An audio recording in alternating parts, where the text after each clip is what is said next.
EP3, your knight in not so shiny armor. And today we're just gonna finish up my playthrough here of Pikmin.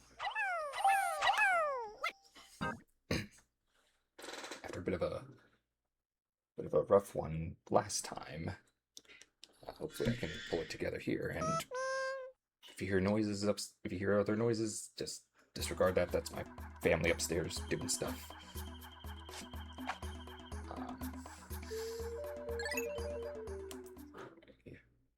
Last time I believe we were at day 13, 12, or 12, no, day 13.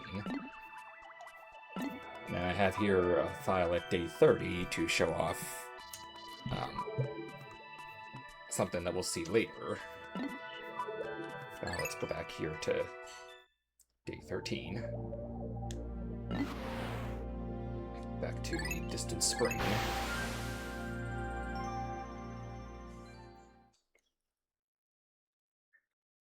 Should be able to get at least 3 parts today, if not 4.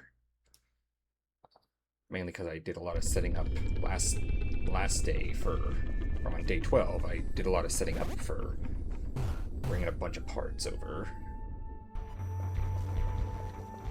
So, okay, 4 Pikmin randomly growing somewhere.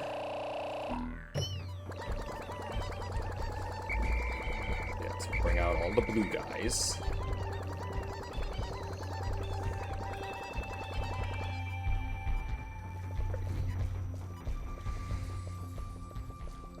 Okay, the bull bears are still gone, thankfully. As are the... What the heck is going on? Did I say you could do that? No, I didn't.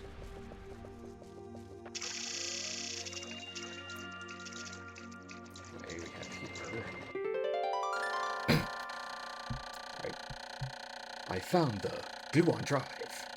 Using the quark binding metaphysical properties of gluons, this device, well, it's very scientific, and I don't fully understand it myself, but it was very expensive.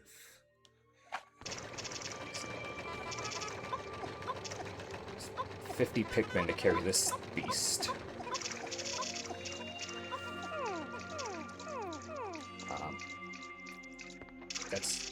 That's the heaviest part of the game, at least in non-Japanese versions.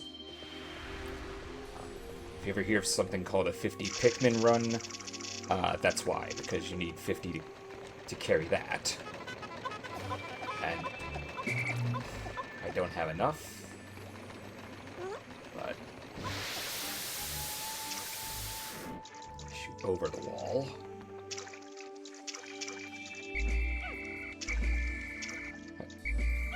Wake up, idiots.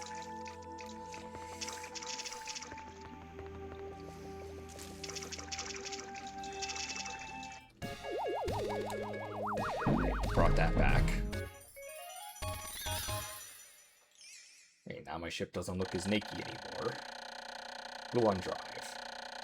I have no idea how this works, but it means the dolphin will again lift off with its characteristic roar. Dolphins don't roar. I mean, I know dolphins are... Never mind. I'm going to collect 23 parts. If I just 6 more, I should be able to increase my ship's capabilities.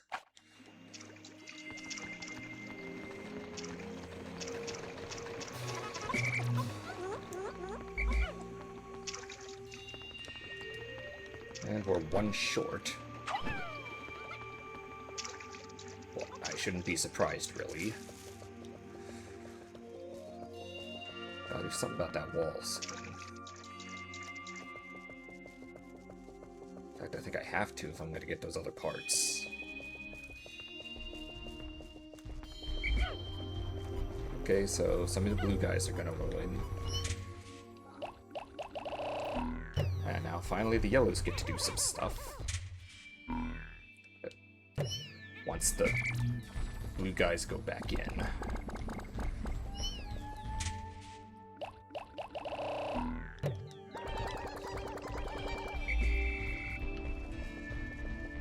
Comes the demolition crew.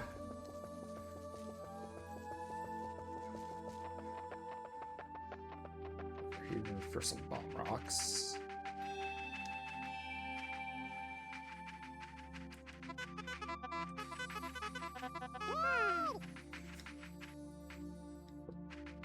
I can see there's one over here. Somebody grab it. Whatever. The rest of you grab these ones.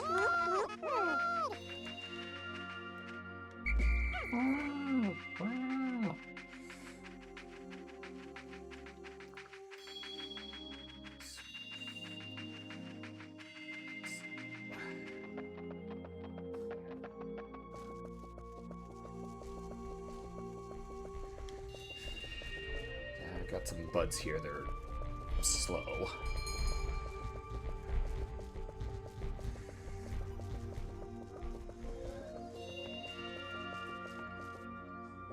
First, let's take this down. Just because I believe I have to get the parts going. This one needs 6.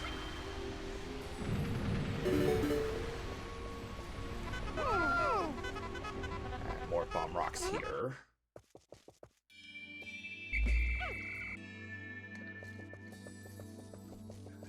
I think I'm gonna be 1 or 2 short to break down this dark wall, but we'll see.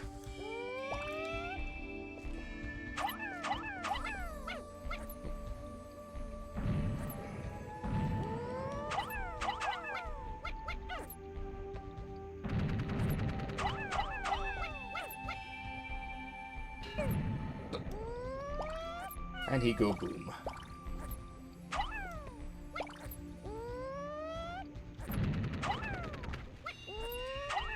Oh. That was my bad. Sorry. Okay,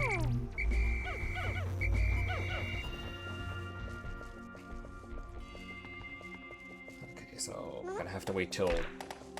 No, leave the rocks alone. I know you guys are plant people, so you're probably used to getting high or whatever off of the nectar from the rocks.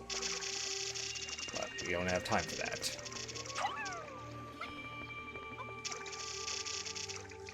Gotta get these parts back.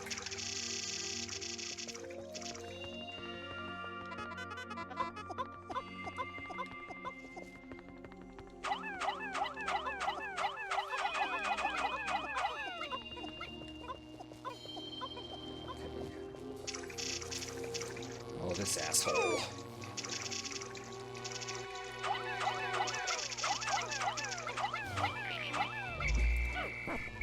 I'll come back with a full squad to take him on.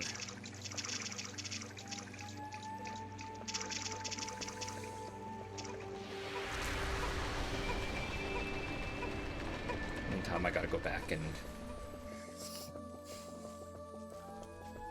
put the yellows away, because I don't believe I can get any more bomb rocks today.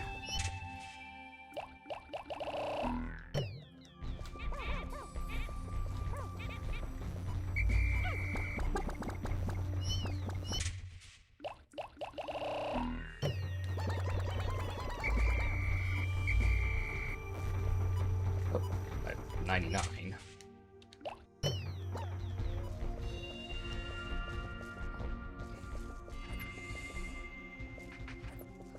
Technically, I can get past there by just, I think, by squeezing past the wall here.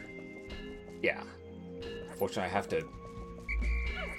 to knock it down if I'm gonna get the parts back. And okay, something funny is happening here because the one part got back, the other is right behind them, but for the cutscene, it disappears. Anyway, zirconium rotor. Made of rust-proof zirconium, it is as shiny as new, despite being left out in this planet's harsh elements. Olimar's never heard of stainless steel. We've gotten 5 more, equipped to increase the ship's capabilities.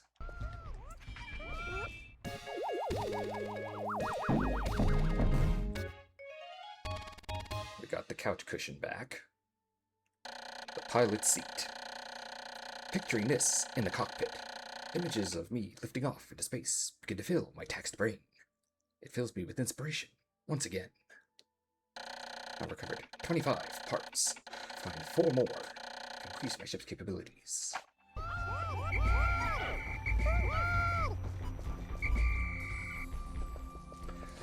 Alright, so we got those, and...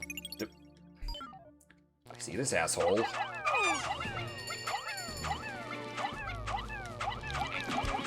Zerg Rush.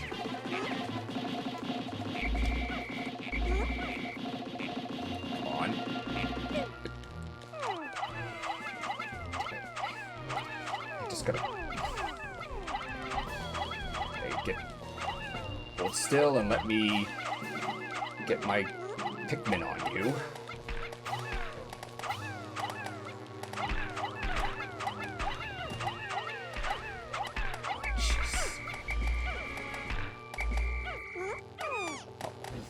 Now you want to fight. Unleash the Zerg Rush again. This guy can't actually, you know, kill the Pikmin.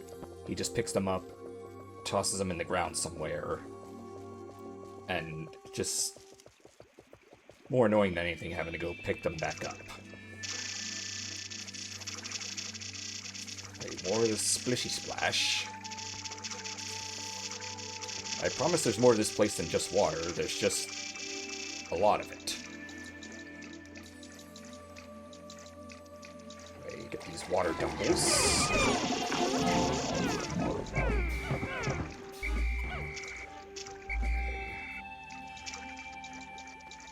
Right, here's some bomb rocks. But, not quite sure how to get my yellows over here. Oh. Mr. Blimp here. Come on.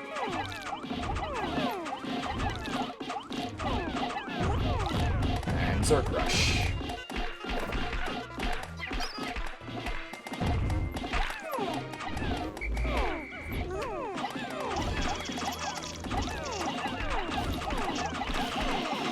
Whoop. Get out of here, Blimp. And a bunch of pellets. Unfortunately, none of them are blue. So their usefulness to me is kind of limited. Shear pigs.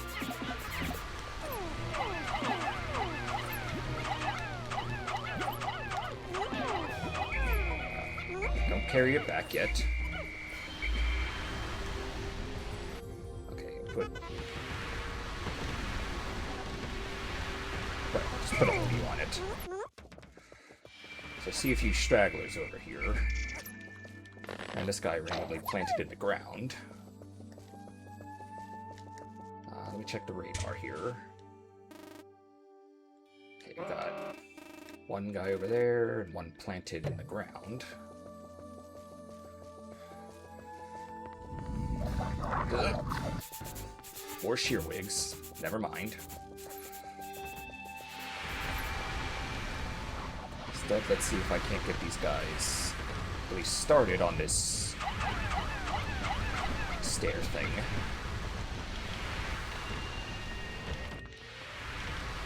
Come on, put your heads into it, guys. I worry about brain damage, but you only have one brain cell between y'all.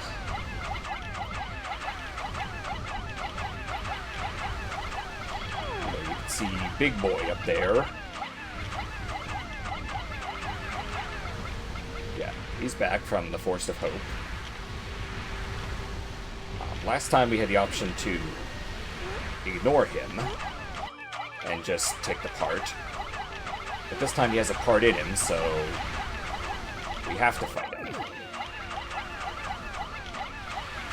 Not with blues, because if you can't hear,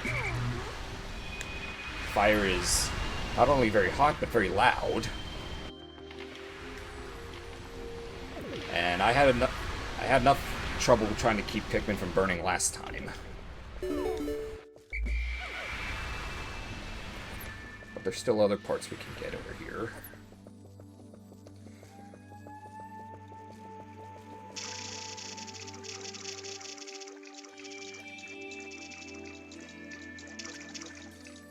Let's see if I can't at least get part down.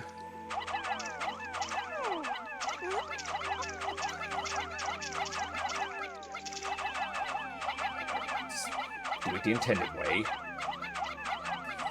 And with the cursor for the Wiimote, you can kind of throw them a little higher or a little further than you could in like the GameCube version. But here,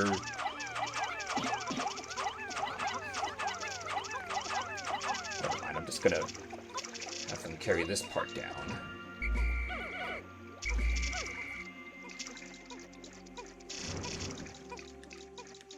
Fortunately, I won't be able to get it back to base because over here we're basically in Bull Bear country.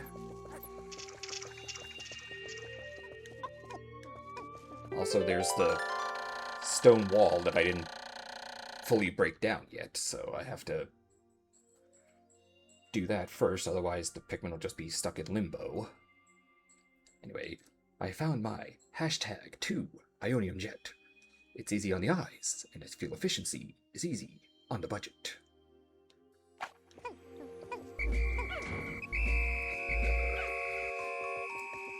Okay.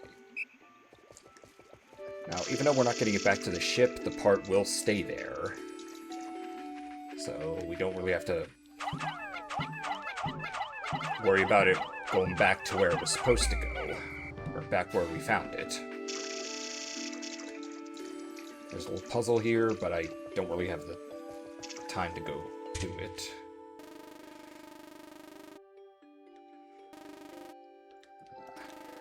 I gotta hurry or those guys are gonna get left behind. Okay,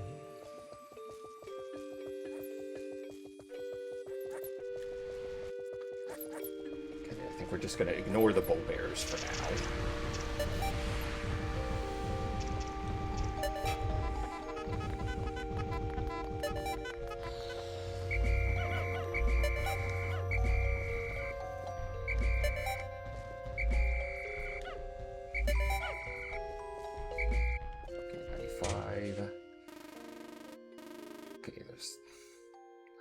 To that guy, unfortunately. The green dot is a buried Pikmin, so he'll be okay. But the others, unfortunately, will not. The other guy won't. Oh, no, no, no, no, no, no, no, don't do. Damn it. And unfortunately, because they were doing a task, I think I lost those Pikmin because I didn't whistle fast enough. We'll see on the results screen.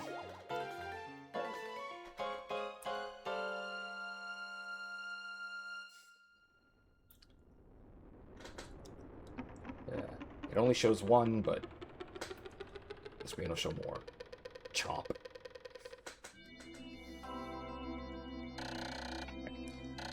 Captain's log, 060426. 13 days since impact. If I can find just 5 more parts, the dolphin will be fully rebuilt. But time has grown short. I must not flag in my search. Even if I cannot recover every piece, I will not give up. Surely some of those parts aren't absolutely necessary. I can almost see my smiling family.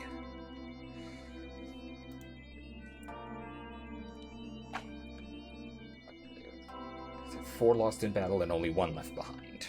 Okay, so I did get those.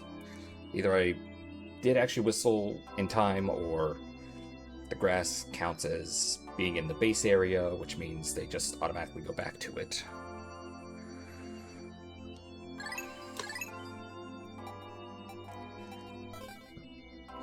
But, anyway, now we're on to day 14.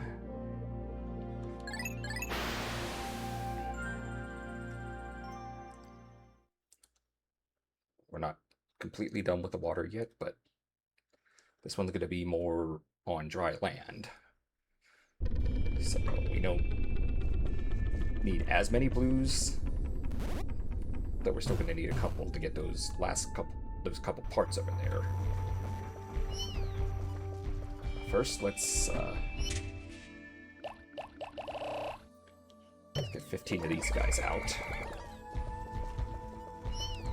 And then the rest we can do reds.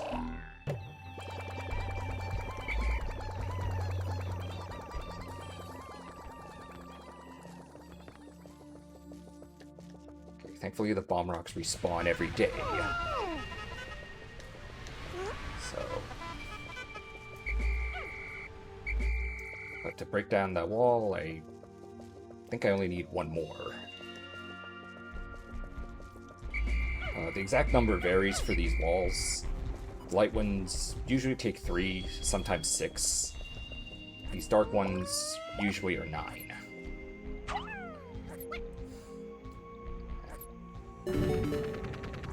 And simple as that.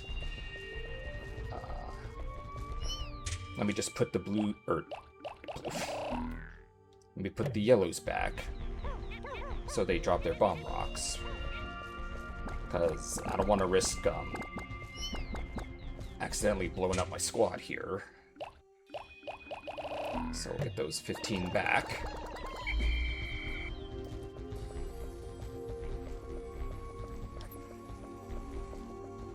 Actually, let's dig up that grass.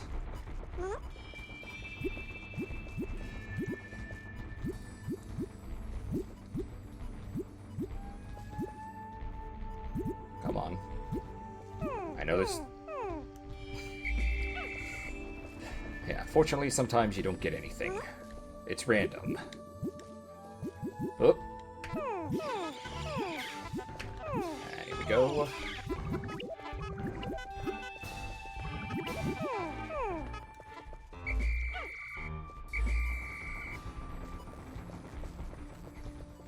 Alright, with the wall out of the way.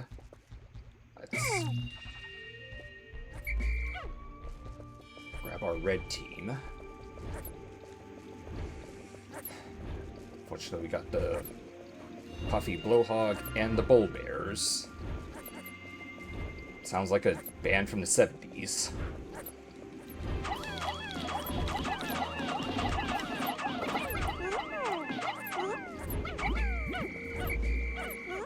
Also, there's supposed to be, like, dwarf bull bears here. But I think after a certain point they vanish. Unfortunately, these guys are not going to make it easy.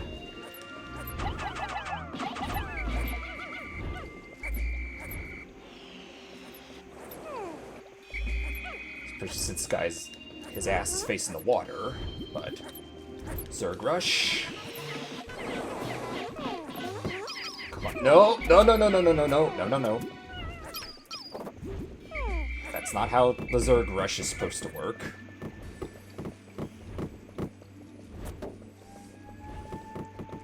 Maybe I should have brought the bomb rocks over. Granted, it would have taken 3 of them to take down the bull bear, but there are 3 there. Just my mic here a little bit. And now he's knocking my...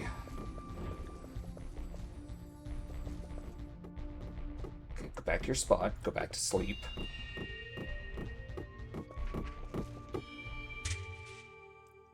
There's one random Pikmin over there that he seems fixated on.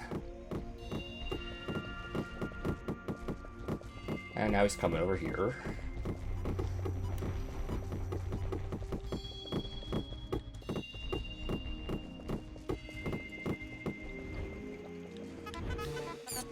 Zerg Rush. For real this time. Come on.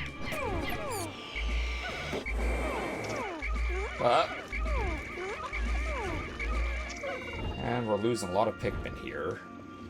Thankfully, I have plenty in reserve. This guy's corpse is in the way. Let's move it.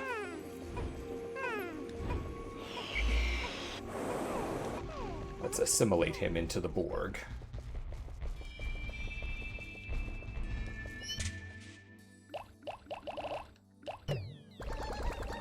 More yellows and reds.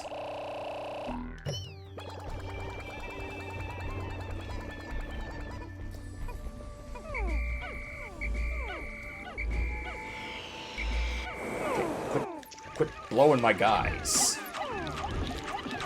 Phrasing.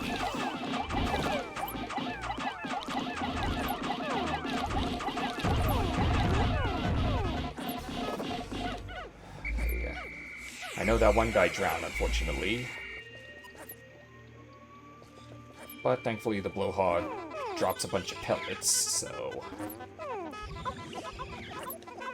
And for the sake of not accidentally running into them when we go after the bull bear,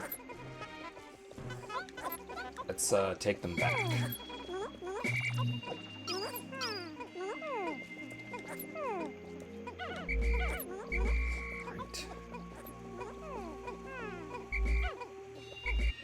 Meantime, I can show off something fun here.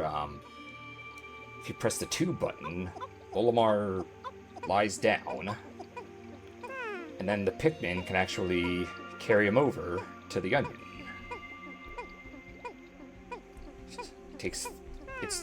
If you move though, they get sad and, you know, gotta lay down so they'll pick him up again.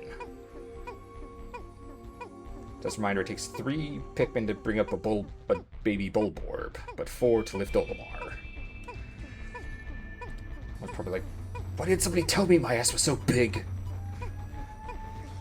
But funnily enough, we bring him to the onion and fireworks. I know we're still a month away from Independence Day, but cool little Easter egg.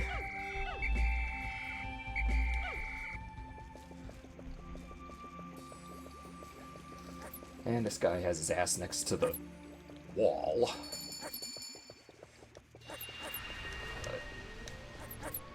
Fuck it, we ball.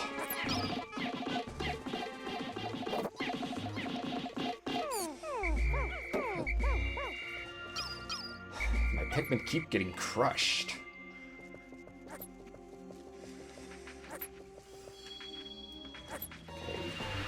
So rush.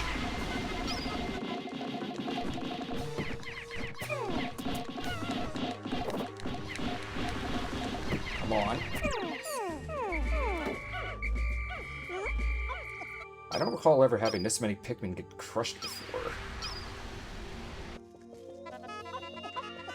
I mean, I think I've heard that it happens more frequently in the Wii version. But still. Drag the corpses back. Where's my yellow guys? I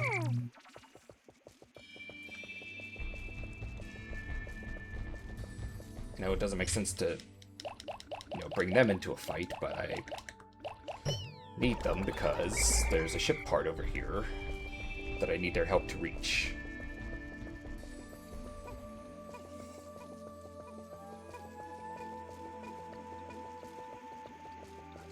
These guys.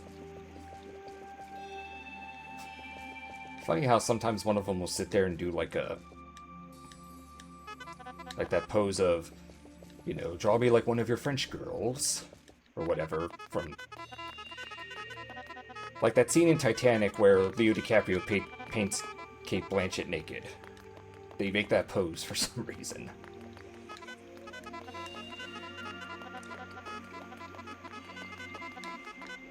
We got a item up here, and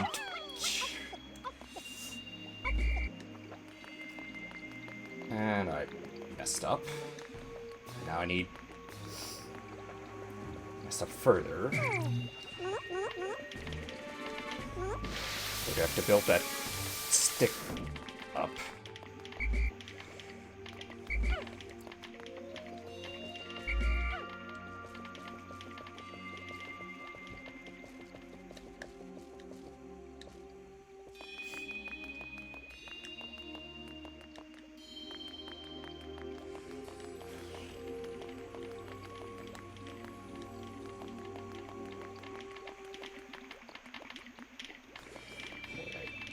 Okay, should have...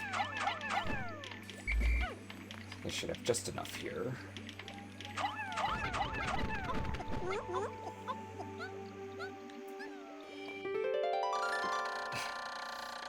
I found my UV lamp. The only problem with this handheld light is that it can be too bright at times.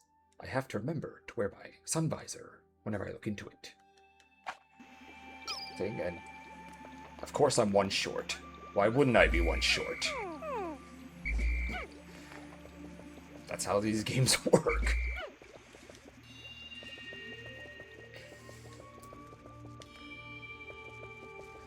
But, at 10 Pikmin, it's the lightest part in the game. So... it has that going for it.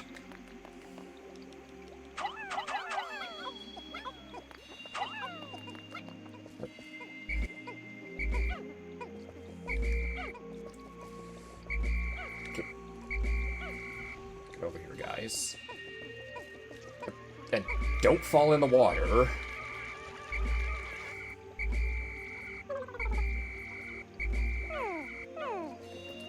I just gotta keep whistling at him.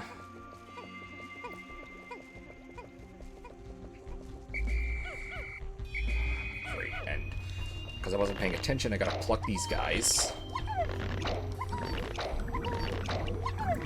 Oh, and just in time to see them turning into buds. Which is what happens if you leave them planted in the ground long enough. They go from leaf to bud, then if you leave them any longer, to flowers. And in Pikmin 1, if you leave them long enough as a flower, they kind of wilt or something.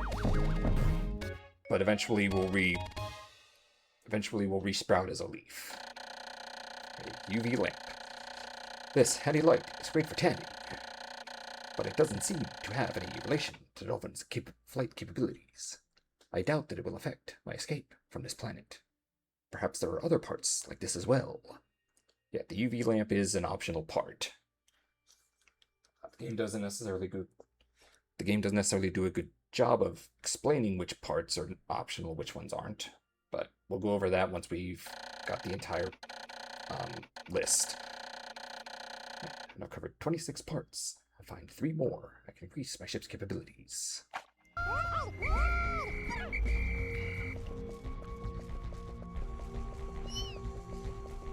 Okay, now that this wall is down, I think I can get that, the Ionium jet.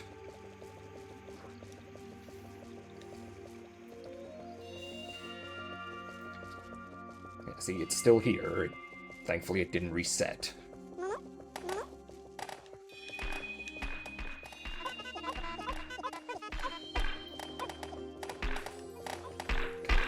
Crack them rocks. They basically are crack rocks to the Pikmin. Nothing. Oh well, can't win them all. Though winning one would be nice. So, let's see. Okay, that one guy's still buried over there. He'll be okay. I have a yellow over here for some reason. You'd think after a while they would just get bored standing around all day. I know I would.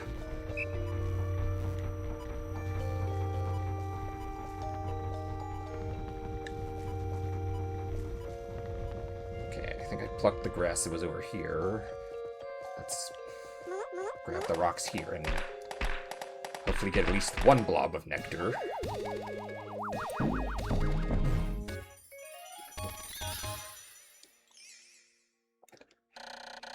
Number 2, Ionium Jet. The ads for these jets boast that, with excellent mileage that's easy on a family budget, this jet will keep your wife smiling and propel you to a happy home life. Maybe in 2001 it would have worked to keep the wife smiling, but in current year, not so much. 27 parts. Find 2 more. increase my ship's capabilities.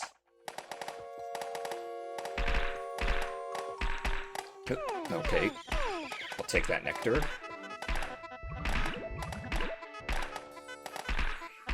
Come on, nothing.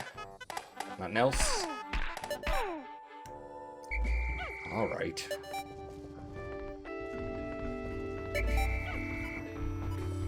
Okay, I got 99. I'm just gonna go right to sunset.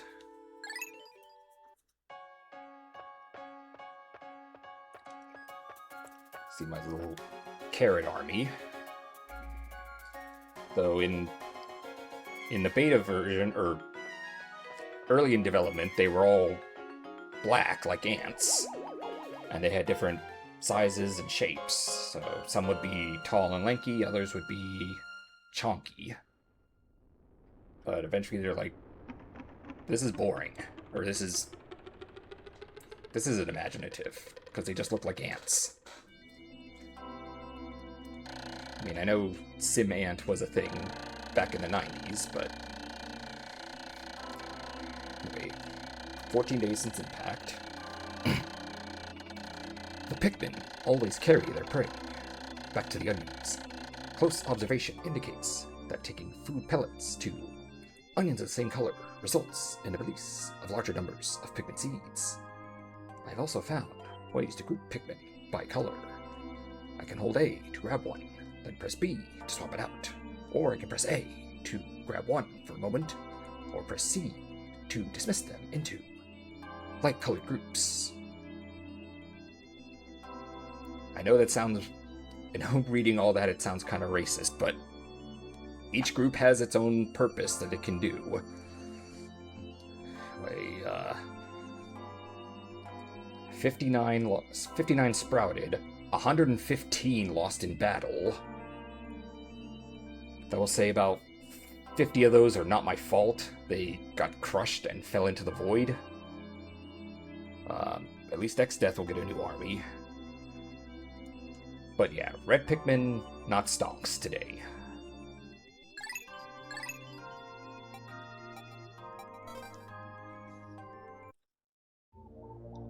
So we're day 15, which is time-wise the halfway mark. That's okay, because we're going to finish this today.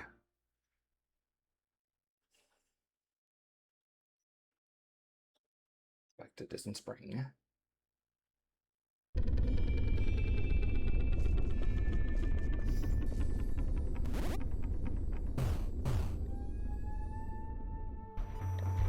First, we're gonna go grab about 35 blues.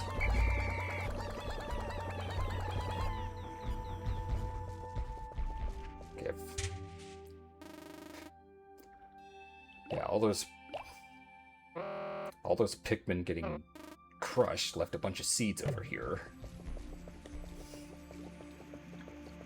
Kind of glad they didn't bring that back in later games, because having to go so far out of your way just for...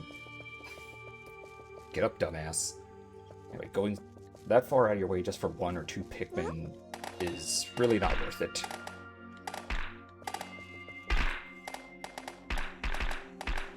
Okay, I don't know why I'm doing this. They're all flower. Well, actually, I will need the nectar.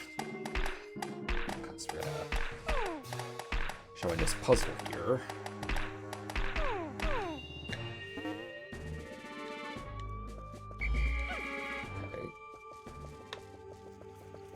So over here we have these flowers that are called candy pop buds.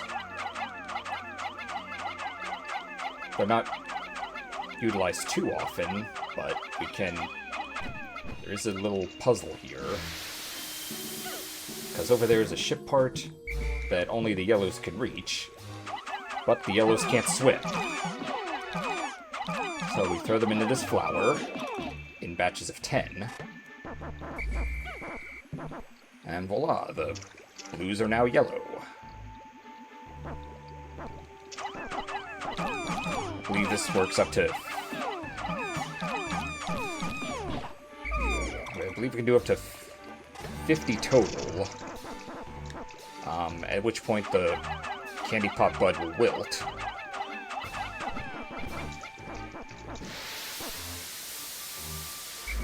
Unfortunately, it's taking all my flowers and turning them back into leaves, but them's the breaks. Okay, I think 30 is enough. The part is either 25 or 30. I think.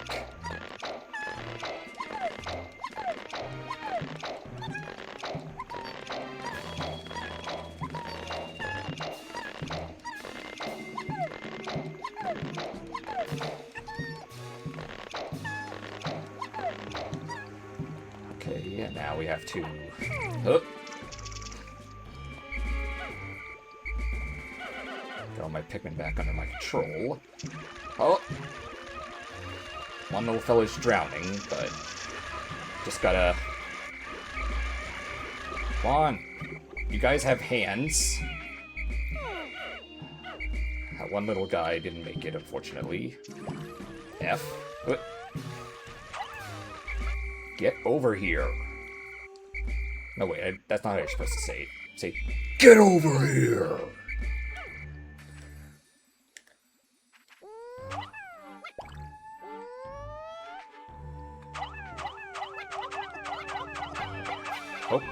I hope 25 is the amount, because I did lose a couple yellows. I found my Chronos reactor. Using strange new technology, this machine is able to warp the space-time continuum and turn it into energy. I am constantly amazed at how many mysteries are locked inside the parts of my ship.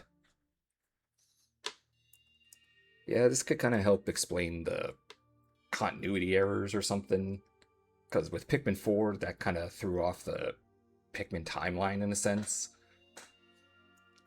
But hey, maybe it was just the dolphin, you know, warping the fabric of space and time and creating an alternate timeline. Oh, it's only 20. Anyway, the yellows can't swim, as you saw. So then we have to take the yellows and convert them back into blues.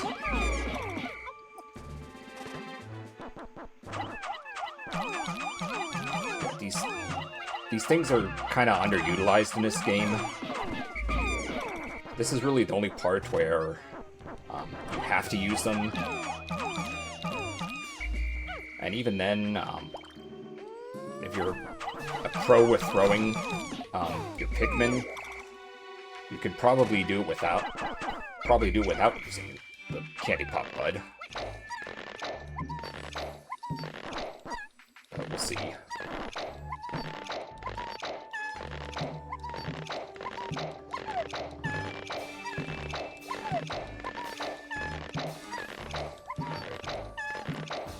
Pluck away. Plucking my life away.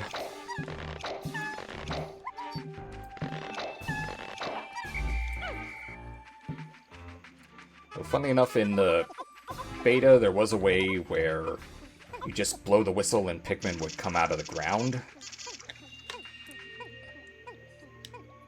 They decided to cut that in like the last couple months of development. Thanks, Nintendo. They brought it back in Pikmin 2, thank God. But here, we just got a deal. Okay. Swarm.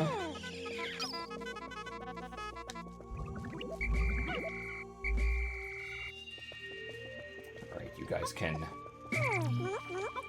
swarm and take that back while I go get my red guys,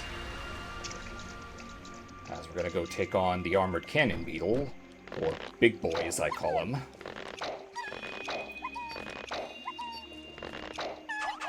Yep.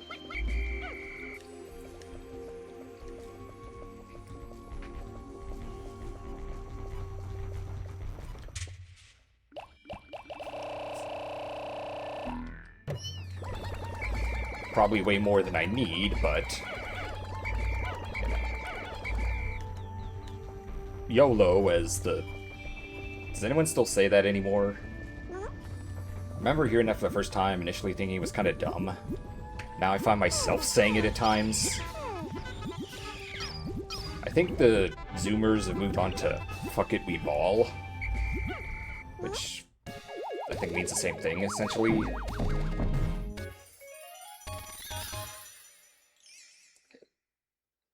Chronos Reactor.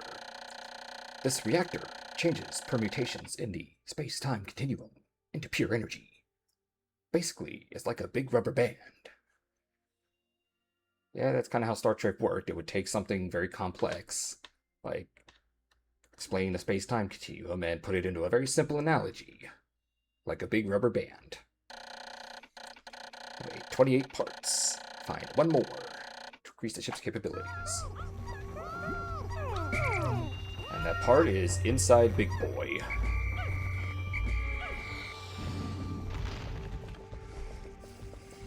Thankfully, I got the wall down and the staircase or whatever out of sticks. That's a yellow. Unfortunately, yellow won't last very long because fire bad. I learned that the hard way last time. Ow. Yes. Even though Olimar has a red antenna, he's not immune to fire, which is stupid.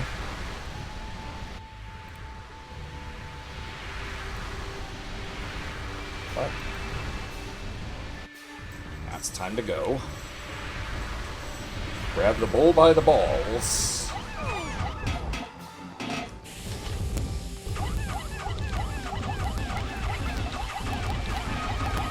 Again, this guy looks intimidating, but he's really not. Just gotta be brave enough to stand up to him. Hence the bull by the balls analogy.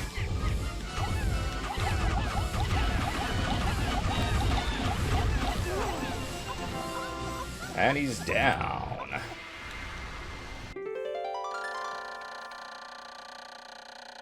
I've discovered the bowsprit. With this piece installed, my ship should regain some of its sleek shape. Got 30 on that. 30 on the cannon beetle. I missed a couple over here.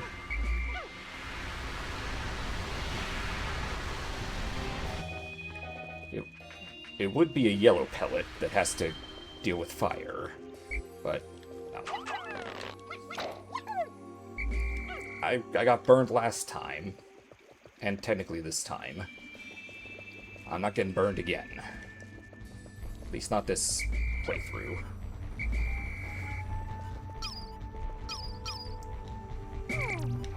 Let me just go about here.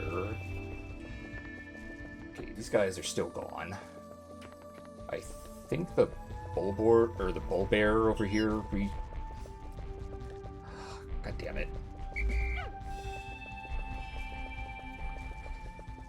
Yes, those sheer grubs and sheer wigs, not only are they annoying because they have that stupid invincibility glitch, but as you can no doubt hear, they're chomping away my bridge.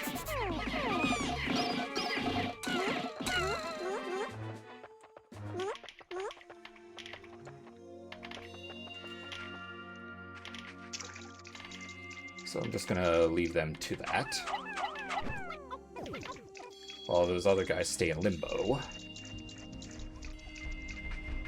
Comes the bowsprit, top of which, when you look at it from above, it looks like a Pokeball.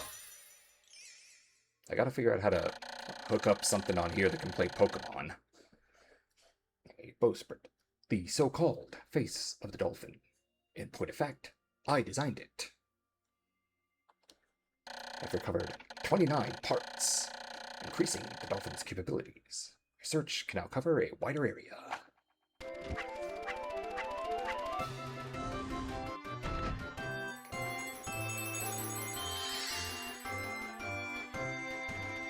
And the lights, which were yellow before, are blue now, which kind of indicate those little blue dots there represent the progress you've made. When it's red, you've only unlocked the, actually, get those out here just so I don't have to pluck any. Anyway, when they're red, it means you've only unlocked the Force of Hope. Yellow means the Force Naval. Blue means we've unlocked the next area. I forget what color is the Distant Spring, unfortunately. Okay, so yes, that cannon beetle carcass certainly makes for helping rebuild the numbers I lost before, because the game wants to keep crushing my Pikmin. Fortunately, I think most of these other guys are still... Most of the other enemies here are dead.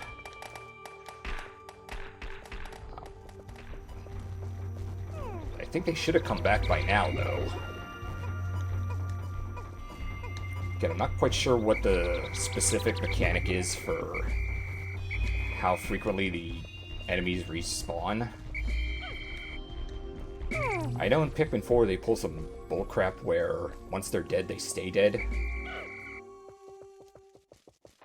And in this game, essentially the boss creatures, i.e. ones with ship parts in them, they don't come back, but other ones do.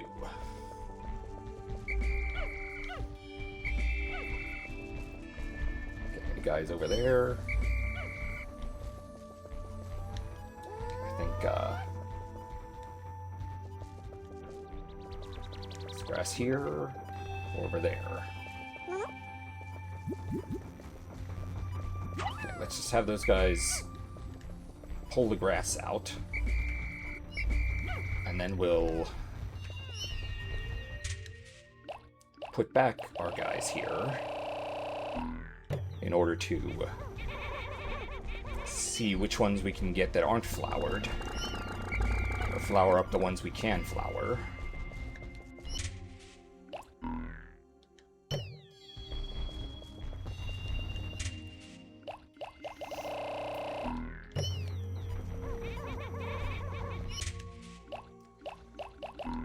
Nearly 250 reds, but again, I mean, once you're over 100, you're more or less set. But if you ever feel you're running low on Pikmin, you can go to the impact site and grow like 250 or more in a single day. Also, I know I pointed this out last time, but look, it's a smiley face. Probably should get my model redesigned so it kind of...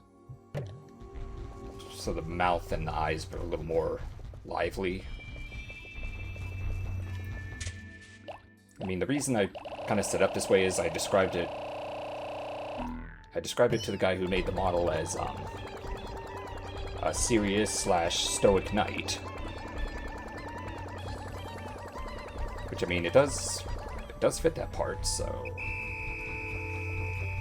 I mean, I'm not saying he didn't do a good job, I'm just saying... maybe I went too far in some places.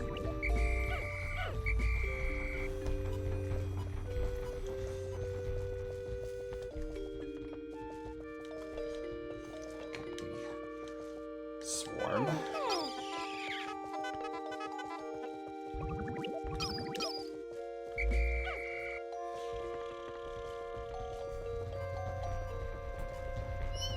Okay, since there's no reports, we're just gonna go to Sunset.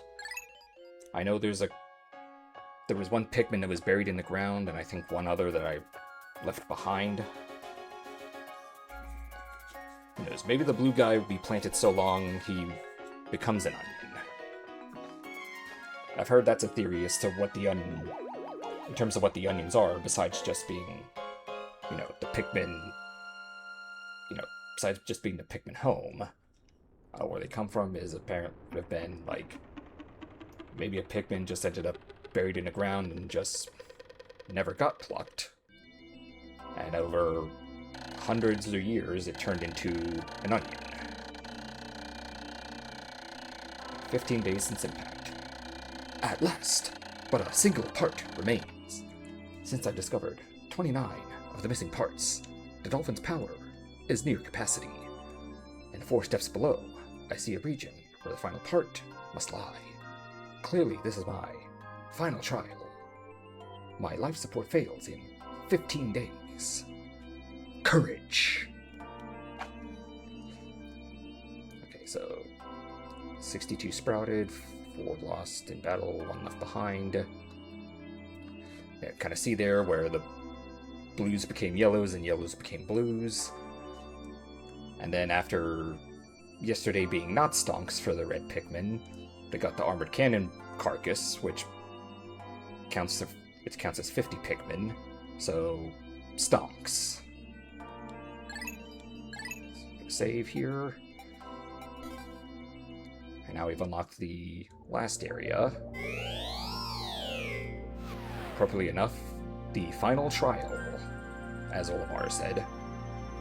Also, the first time as soon as you unlock this area and you go over to it, you get this cool little meteor shower effect.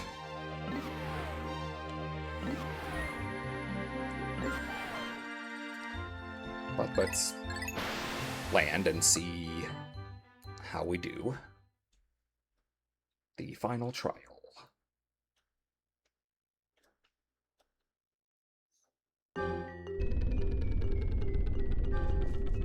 And the music definitely makes you feel like something's going on, or something big's about to go down.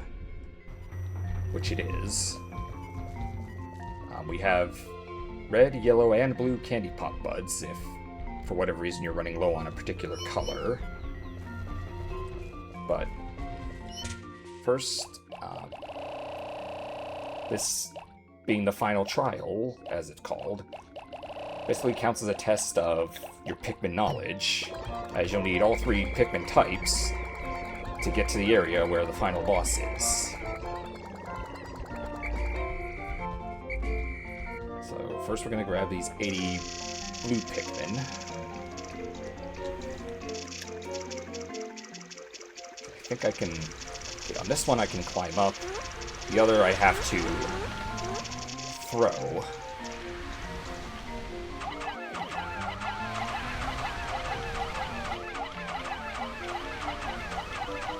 Beat these guys up.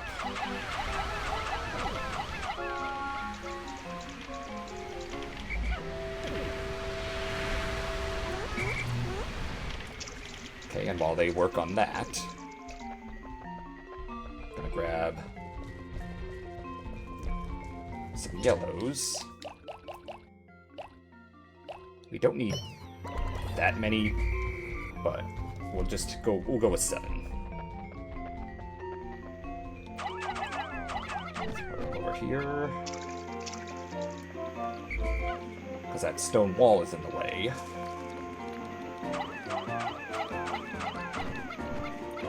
Throw it up there. Use the geyser.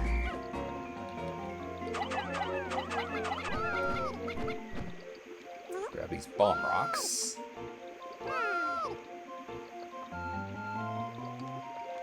What do you mean you didn't get one? I can clearly see one over there. Go get it.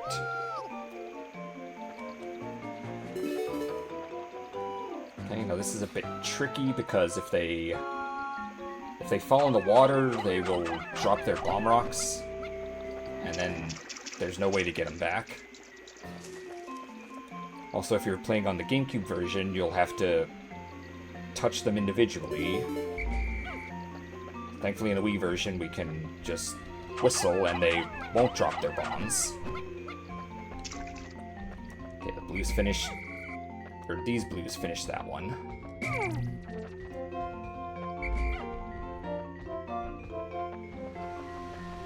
And they finished that one, but there's another obstacle.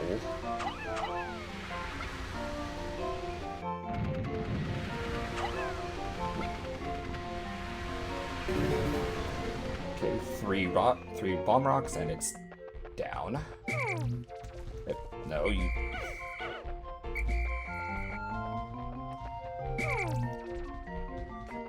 Whatever. the last bit will require the red Pikmin.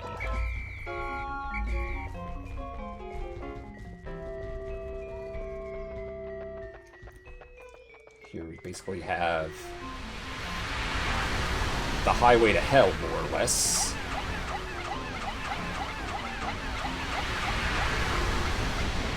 Now, Olmar can't climb up there, thank goodness. So we have to whistle, lead them over, and over here is a box that the Pikmin have to push.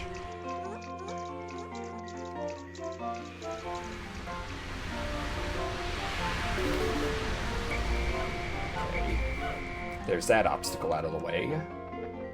And it even creates a pathway up here to some nectar if we so need. I'll just tear down this wall that is actually very fragile compared to basically any other wall.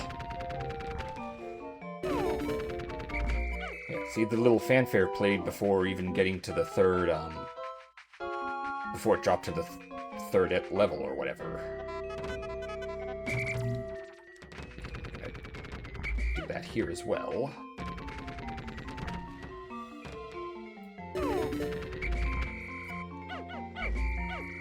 Now everything is more or less set for the final battle, which is this thing over here. You can do this all in one day.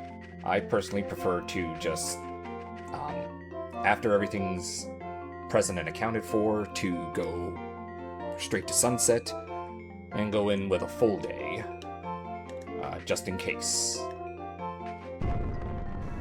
So there we have the Emperor Bulblax,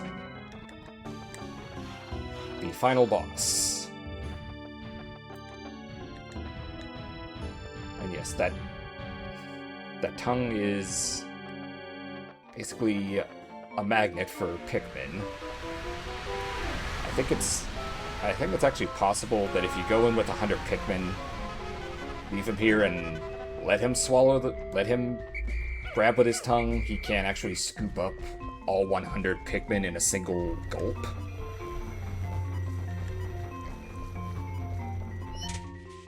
But, we really don't want that. But yeah, this area is very small because it's basically just a test of all your skill up to this point. For one part. A part that is actually optional. You technically don't need this part. If you, for whatever reason, are unable to defeat the Bulblax, or heck, don't even make it here in the first place, don't worry, you technically don't need this to win the game, but there's 3 different endings based on how well you do. There's the best ending, which I'm gonna get, the good ending, which I'm not going to show, but it's more or less the same. And then the bad ending, if you reach day 30 without all the required parts. If you noticed when I opened the menu earlier, I had a save file at day 30, where I just landed at an area, immediately went straight to sunset, and repeated until I was at day 30.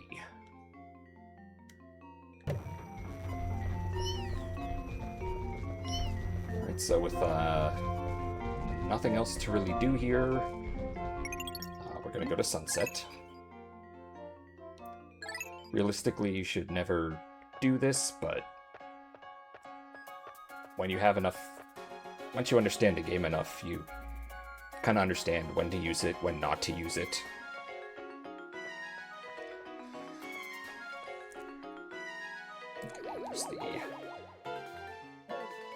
There's my... Thought I heard my chair squeaking a bit. And, hey, what are you doing here? You don't appear here. Yeah, that's funny how during the cutscenes, enemies that don't appear here will sometimes be present and accounted for in cutscenes. 16 days since impact. Fire should be a natural enemy of the Pikmin, but on closer examination, I found red Pikmin to be impervious to it. It is fascinating. In Star Trek lore, red shirts are expendable. But the Reds continue through the flames and fire, completely oblivious to any Pikmin burning around them. Yeah. As I said before, these things have no survival skills, really. The red ones go through the fire, the blue ones and yellows will catch fire, and rather than, try to put the fire out, the Reds just keep going. Same with the blues in water.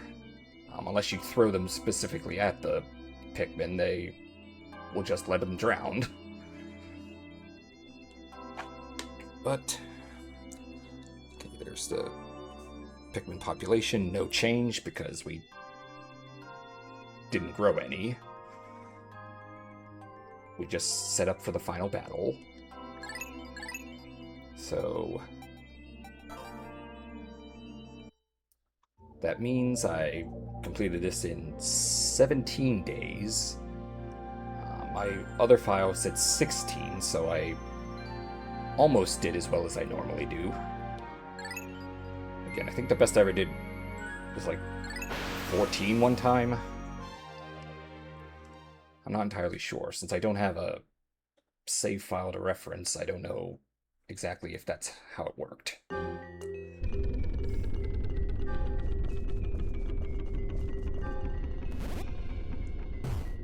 But anyway, let's get going. First, we're going to grab 30 yellows.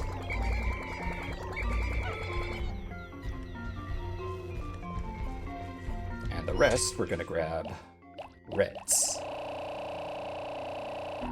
I mean, I guess technically you could go in with whatever arrangement of Pikmin you want.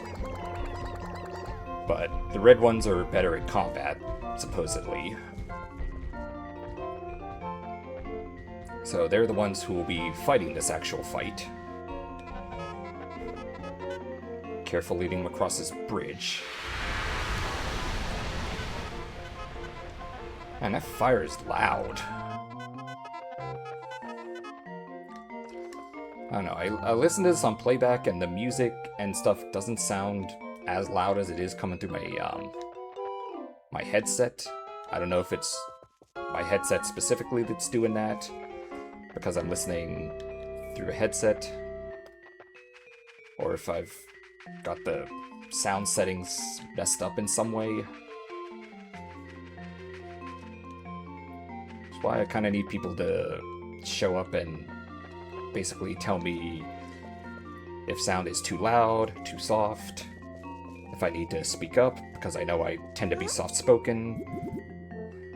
I'm working on that. That's part of why I do this, or why I started doing this, was to try to break out of my shell and be a little more vocal and social. But, up here, outside the arena, we have the bomb rocks and nectar. Let's get the yellows in gear.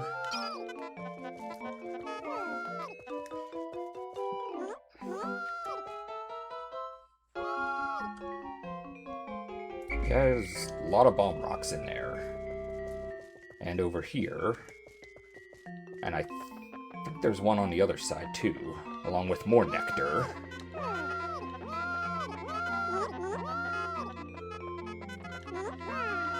Does everybody have a bomb rock? Or all the yellows have a bomb rock? I think I'm missing a couple. Yeah, there are more bomb rocks over here.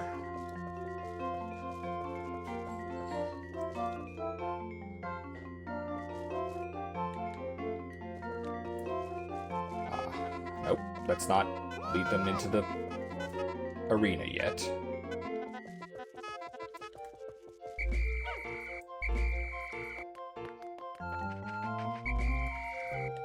I thought I was a yellow up there holding a rock for some reason. Dumbass tripping.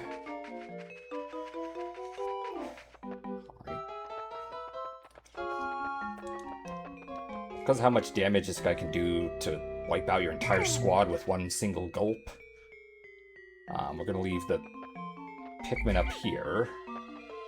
Try to divvy them up into colors. Whatever, good enough. Just waking this guy. And now the yellows will gladly sacrifice themselves for the greater good. As you can see there, the Bulblax swings his ginormous tongue around. So you have him eat the bomb rocks. And he gets all dizzy. Like, oh, spicy! Then you just throw Pikmin onto his face.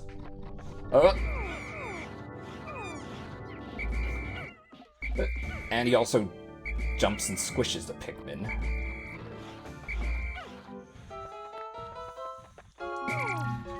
But what I do is I just take 2 or 3 at a time.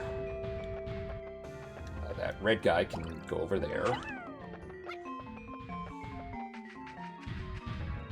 Now, if you time it right, you can actually have them, the yellows, throw the bomb rocks, which actually actually leave him stunned longer, as his tongue will go and hit him right in the face.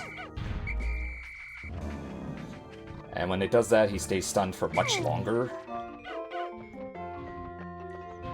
Also, the number of bomb rocks can affect it as well. Come on. Come on, buddy.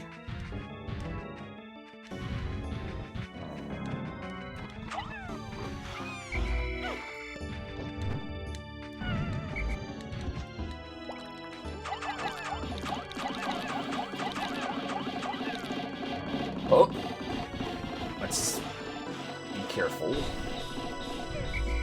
But hey, they were able to stay latched to his face and do extra damage.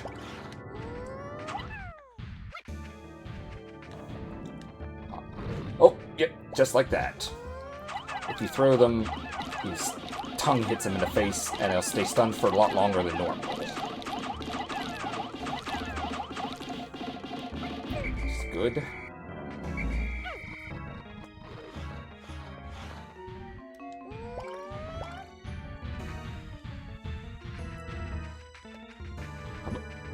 And once he's down below half health, he'll do a big jump.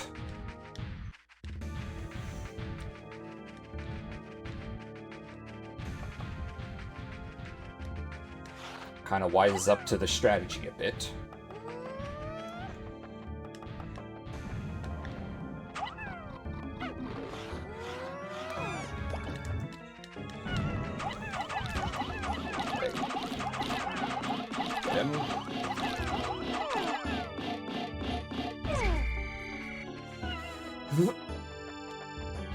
Yep, he's just like a big frog, more or less. Even more so than the Wollywogs, arguably. But just a sliver of health.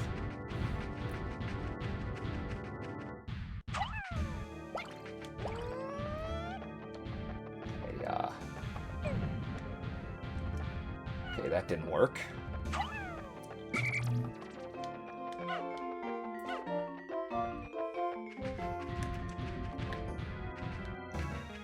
Come on.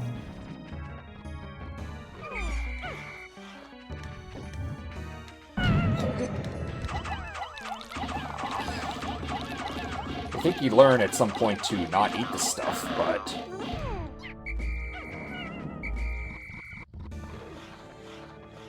well, these creatures are stupid, so...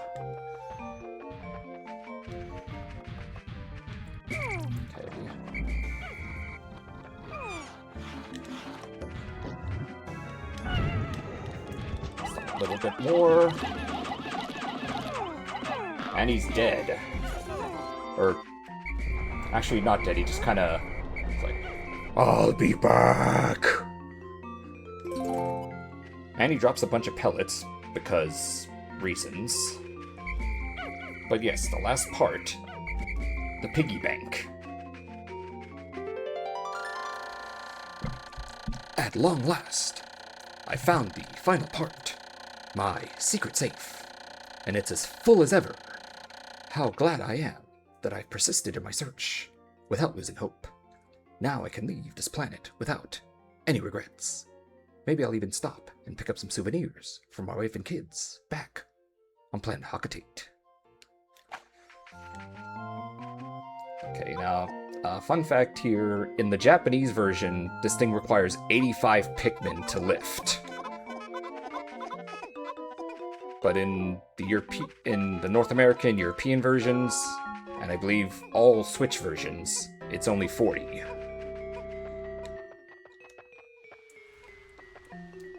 But yeah, that's extremely heavy because of all the septums well, they don't use septums in this world, they use what's called pokos, which look just like the coins from Mario.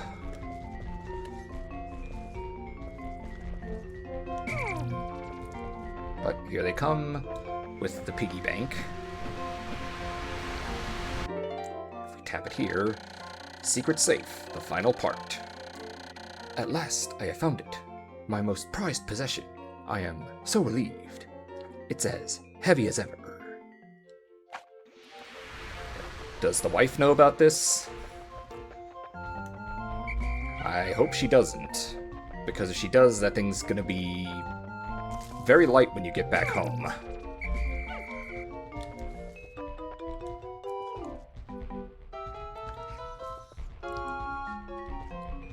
Yeah. But again, this part is not mandatory. It's funny. I can imagine playing this for the first time, or at least I had, where playing this first time, building up to the final part, only to find that it's just a big old piggy bank. I mean, it's good to have, but it doesn't help the ship fly. I have finally recovered every ship part.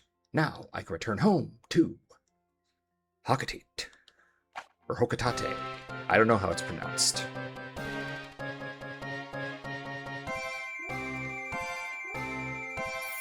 It's completely fixed now. And Olimar jumps for joy.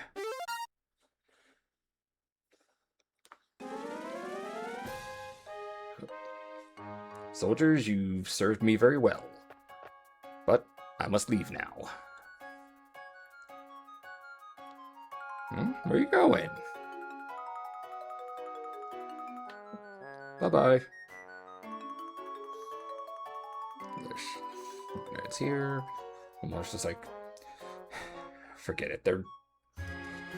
They're too dumb. Well, we beam into the ship. See Pikmin doing a We Are the World kind of hand-holding thing. So fucking lewd.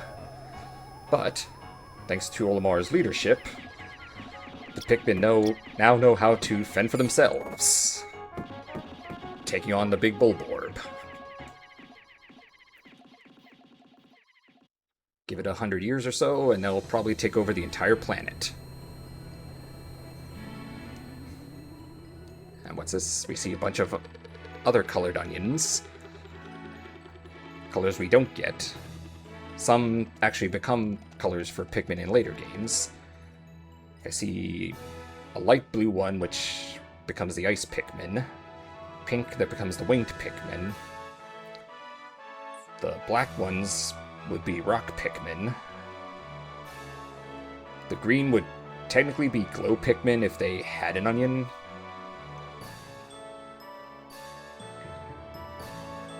But take off, take one last look at Earth, or not Earth.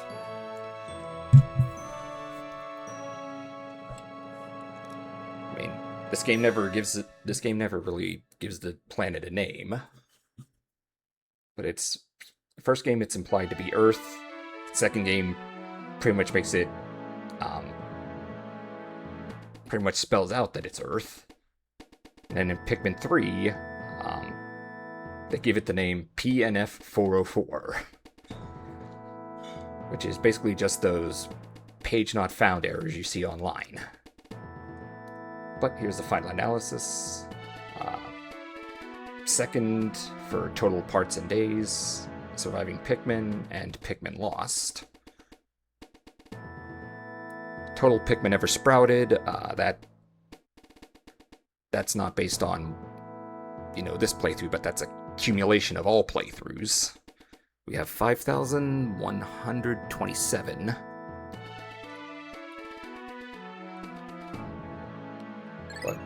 And here we have the ship parts, all 30 of them. If we missed any, they would be blacked out.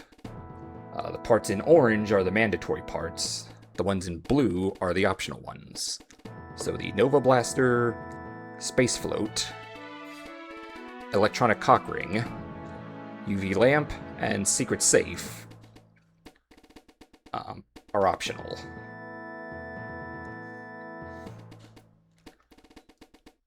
Let's see, we can go back and just go back to that. But yeah, and now we'll save.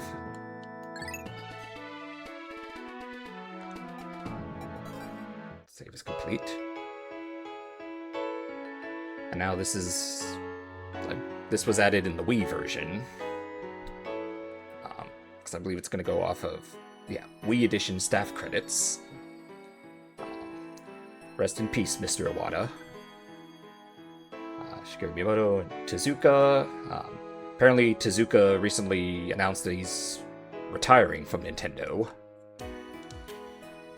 I don't know who he necessarily passed the torch to. I know for Zelda, Miyamoto has more or less passed the torch to Eiji Onuma. Mario, I think he's passed it to Koizumi. I don't think he has anyone in mind for stuff like Star Fox or Pikmin as to who will pick up the torch when Miyamoto eventually retires. Now we get to the original staff credits. But for the Pikmin game, for the ranking, I gotta give it a C. It's kind of painful to say that because I do enjoy this game, but it is not a smooth ride. So many Pikmin getting crushed or glitched out of existence. The dumb AI. It did set up a new IP, but unfortunately that IP just struggled to gain ground. Heck, on the GameCube, I think this only sold just over 1 million units, which is pretty good for GameCube standards, but today that would be considered a flop.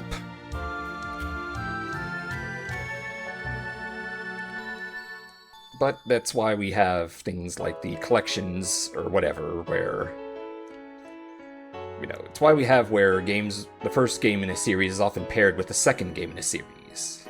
So we have stuff like Pikmin 1 and 2, Final Fantasy 1 and 2, Advance Wars 1 and 2, Tony Hawk Pro Skater 1 and 2.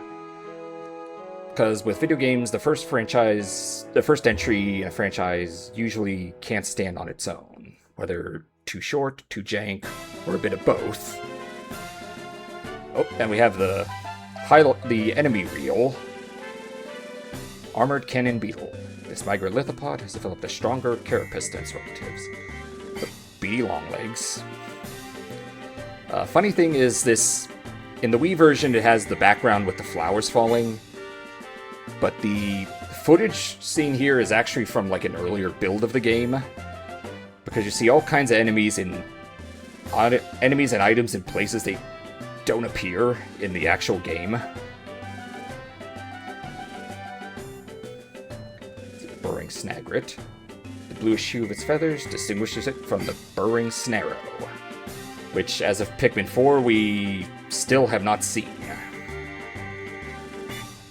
Candy Pop Bud. Could this be the next step in Pikmin evolution? But yeah, as I was saying before, when it comes to video games, like I said when I did Mega Man 1, the first entry tends to get overlooked by the sequels because it just fixes various problems that the first one had. But bundling, the first and second game of a series together also lets you see how they've evolved the series or how they've made improvements over time. And with all four main Pikmin games on the Switch,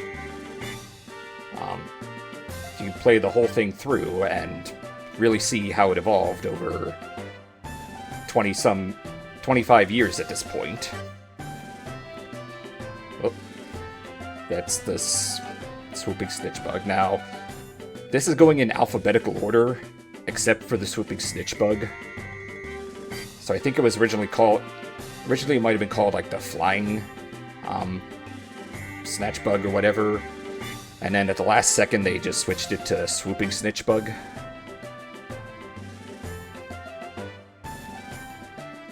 Okay, the honey wisps to collect nectar. Yeah, like if you look back there, you can see the extraordinary bolt. It's green and it's in the distant spring area, which it didn't appear in the actual game. Have the Mamuda there. I'll show these stuff off after the credits. But he doesn't appear in the distant spring either. Nor does the Pearly Clamp. Yeah, the Switch version, they just go with a straight up, like, pre-rendered video that looks a lot better, but also kind of hides any beta elements that snuck in here.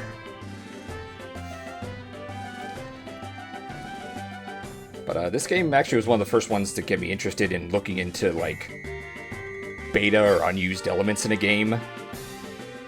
Specifically because I had the Pikmin strategy guide for this, and some of the pictures on it are actually from, like, an earlier build. Like, it shows... there's a picture that basically shows the impact site with the main engine, but the main engine looks completely different from how it looks in the actual game.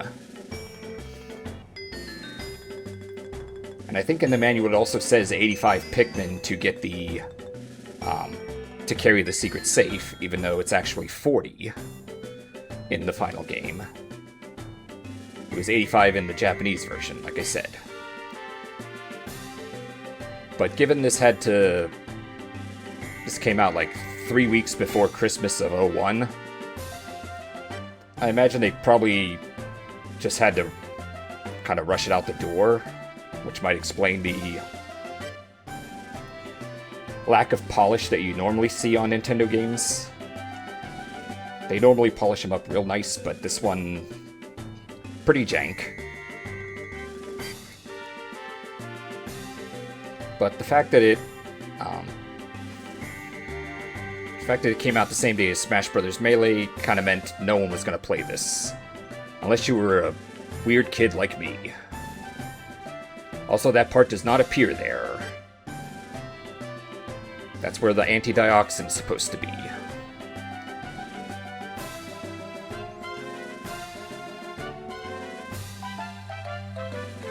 And the yellow Wallylog. After evolution into development of its... Yep. That's more or less like this game's version of the Piclopedia that would come along in later games. Wait, the happy end. If you get the quote-unquote good ending, the happy part isn't there. You don't get the enemy reel or the scene with the multicolored onions. Otherwise, it just kind of plays out more or less the same. But, your nephew upstairs saying something or other. But despite finishing up, we're not done yet, because there's still a few other things I wish to show off. So we're gonna... First we're gonna reload this save. It just kind of reloads to before you got the secret safe. But, gonna land at the impact site because there was stuff here that we didn't encounter before, but now we do. Because after day 8, a couple enemies appear here based on the day. If it's an odd-numbered day, we find the Mamuta. If it's an odd-numbered day, like it is here at 17, we find the Gulix. And I'm going to show them off and show how you more or less take them down. So here we have 100, an army of blue carrots. Ignore that thing.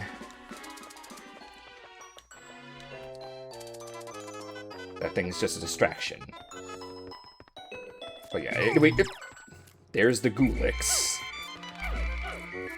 Basically, Morpha from Ocarina of Time with 2 nuclei instead of 1. But being made of water, it somehow hurts Olimar, but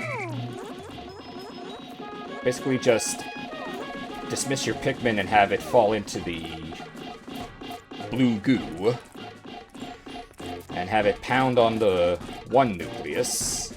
And I think I'm getting slowed down here, actually.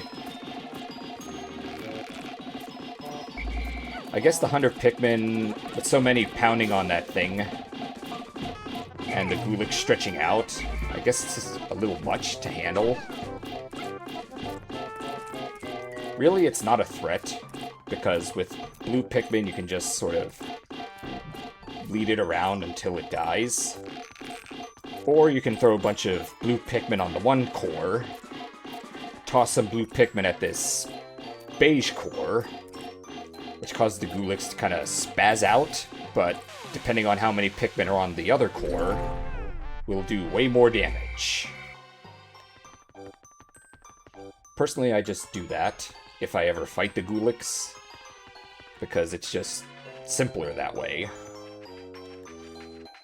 The Clamps have respawned. This one that had the positron generator now has a pearl. So 3 pearls means 1 for each Pikmin color, the 20 pellets of each color, and the 10 pellets of each color over there.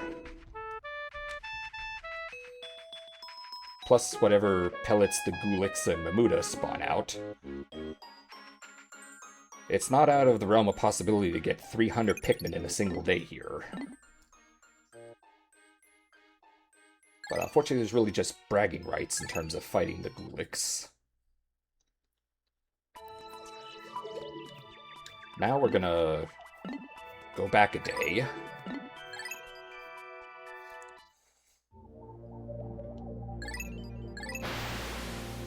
Because on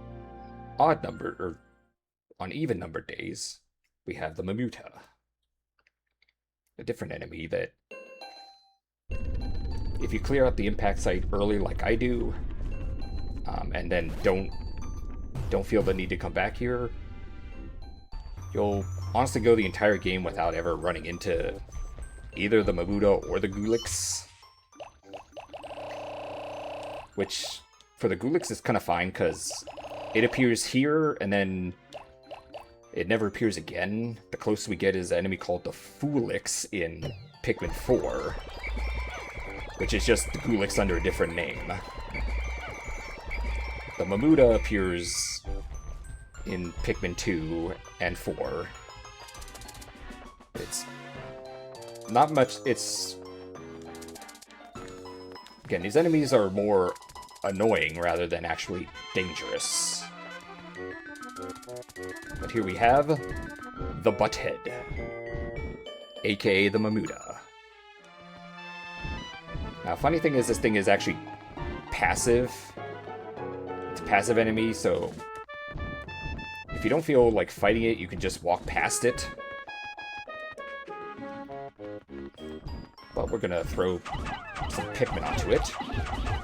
And it gets pissed off. And it starts to... What it does is it swats the ground, but it doesn't actually squish the Pikmin. It replants them in the ground. And the ones that get planted in the ground magically turn into flowers. The only downside is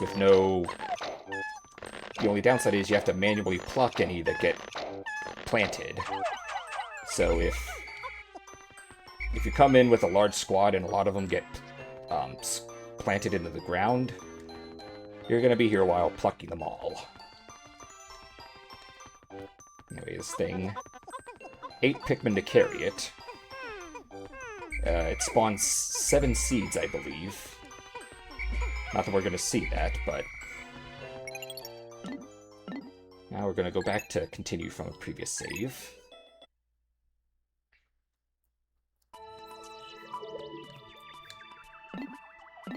Oh, we're just gonna go back to day 12. And there's another enemy we're gonna fight. This enemy that is more or less the super boss of this game. That's found in the distant spring. I rewound the clock because this thing only appears before day 15. Or day 15 or before. After day 16, it disappears. Which is all well and good with me because this thing is a nightmare if you don't know what you're doing.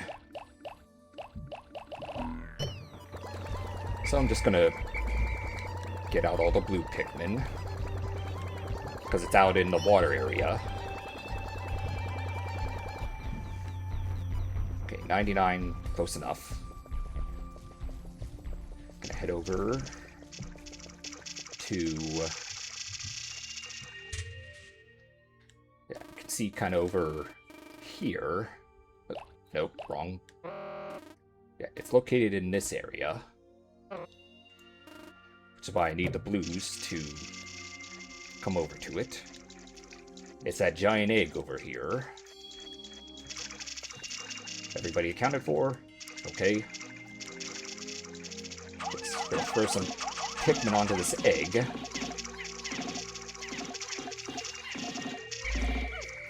If you completely swarm it, you can actually break the egg and without actually having to fight the enemy. But then you get nothing out of it. Come on, I know you're in there.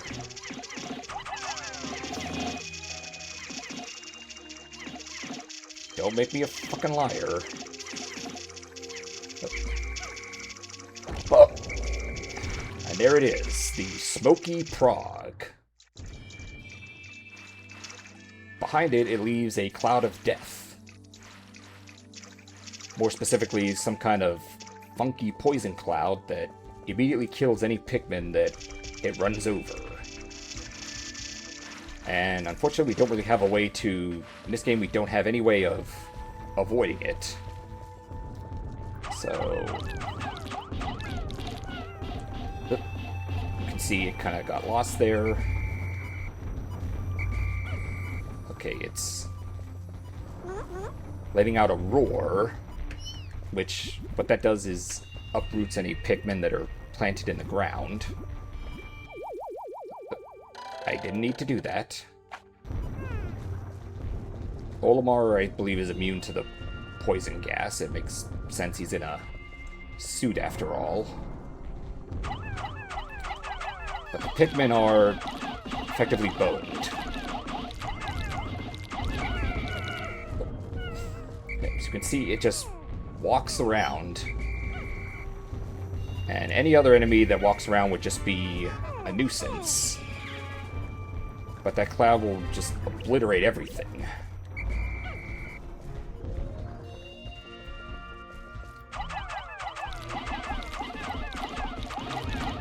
Also, I believe in the lore, I didn't really bring it up in the enemy reel, but supposedly this thing is like a mutated version of the Mamuta. Because the Mamuta, it is beneficial to Pikmin because it actually instantly matures them into flowers. Meanwhile, the Smoky Prog here just immediately kills any Pikmin around it. So, basically, light side and dark side of the Force. This being the dark side.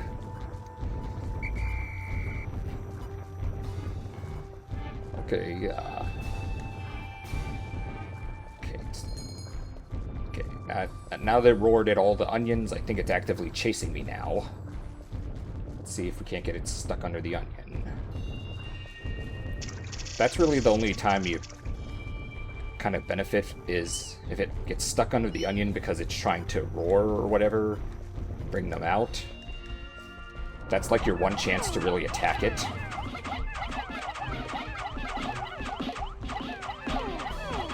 But yeah, this thing takes a while. Oh boy.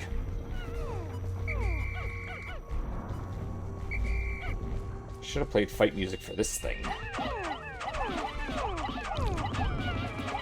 Or maybe I should fight it with reds because they're stronger. Yeah, I'm gonna put away the blues and bring out the reds. Just for the sake of hopefully defeating this thing faster.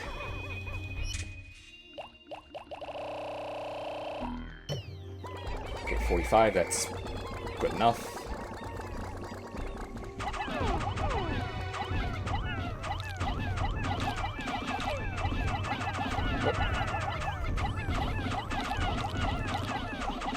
Come on. Then it's roars again.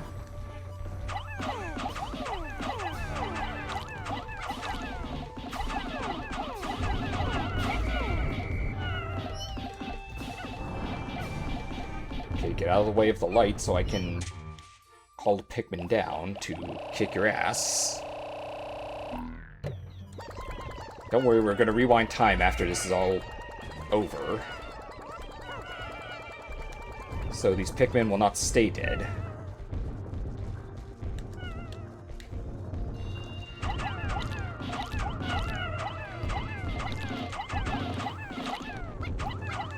Just like a little bit more.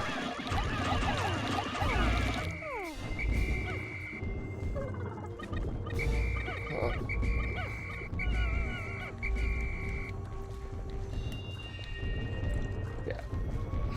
Come on.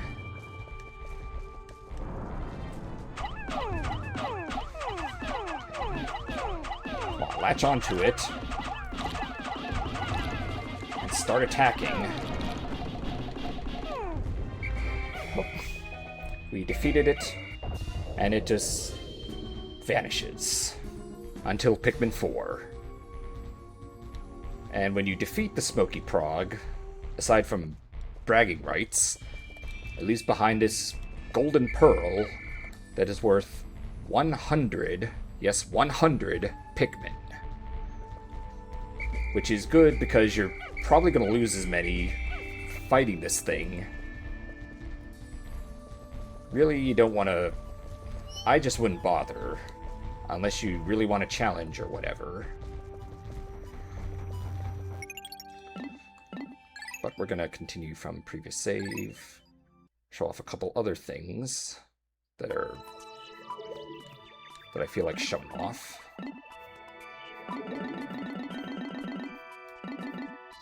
Go back to... all the way back to day 2.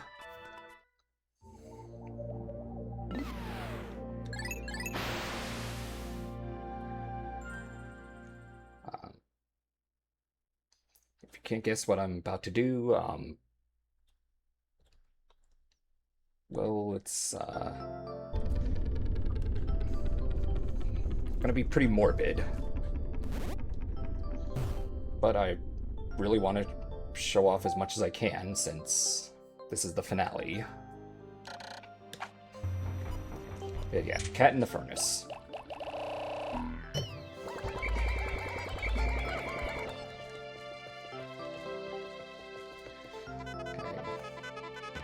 Gonna have the Steves work on the wall here. Yes, the reds are Steve. The yellow is...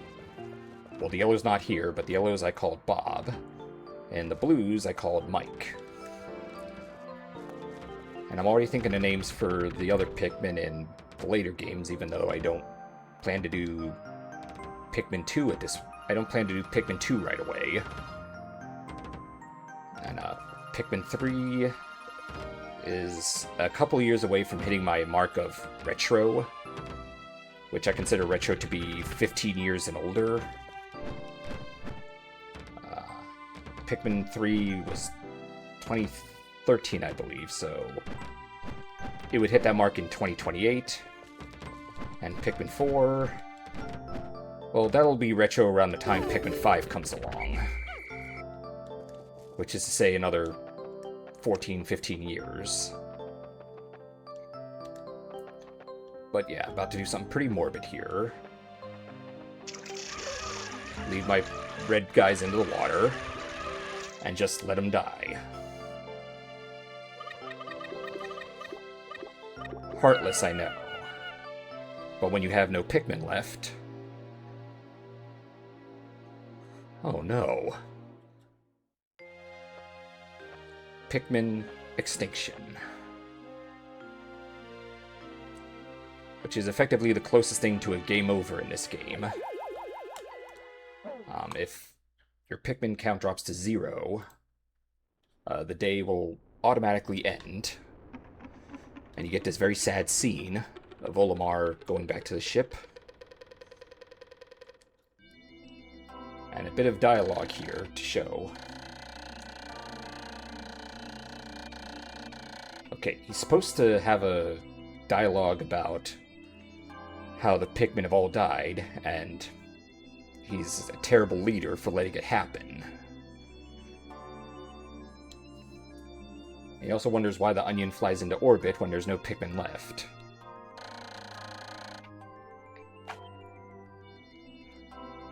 But yeah, we have no Pikmin left. We're gonna not save. I'm gonna continue first.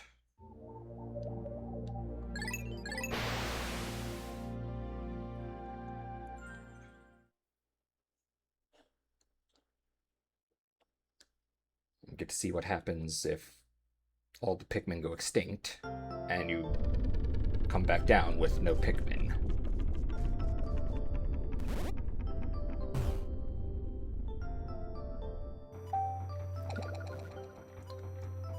Little seed falls out.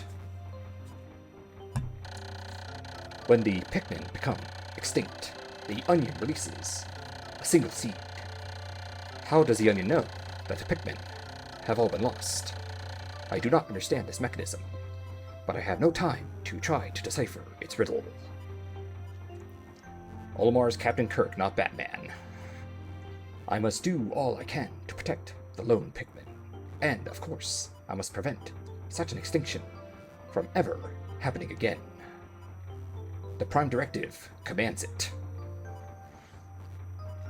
Yeah, if all the Pikmin die, one seed randomly pops out. If the blue and yellow onions were here, they would pop one out too. And then you basically gotta rebuild your army from scratch. In Pikmin 3 and 4, the day doesn't end automatically. The onion just automatically churns out any seeds for any colored Pikmin that hit 0. But if, for whatever reason, you ever hit, the Pikmin extinction, don't try to rebuild your army. It'll take way too long. Just continue from a previous save.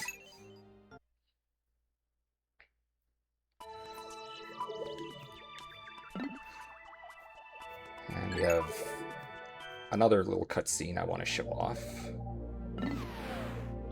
With the Force of Hope for this, again. Though with all the Pikmin that die, it's more like the Forest of Death. But it's okay, they're plant people. They will basically just return to the planet.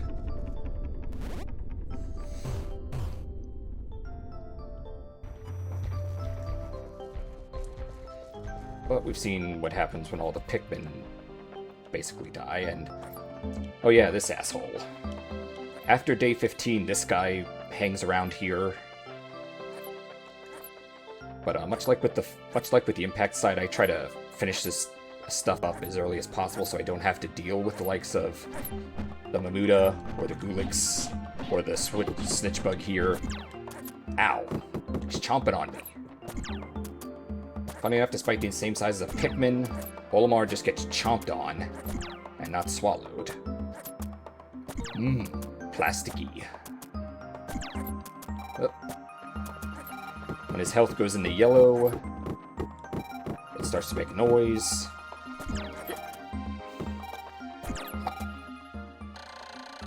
The damage to my spacesuit is approaching its limits. The safest course of action would be to return to the Dolphin at once and repair my suit. To do so, I need only to stand in front of the Dolphin and press A. If only repairing my ship were as simple as pressing a single button. Yes, we have the technology to jump thousands of light years in a matter of seconds, but we do not have the Infinity Stones to snap our fingers and just fix everything. Oh. And once Olimar takes even more damage, his health goes into the red, and much like Zelda, it's gonna keep beeping until you go to this ship and repair your suit. Or you be an asshole like me and let Olimar's suit go like that.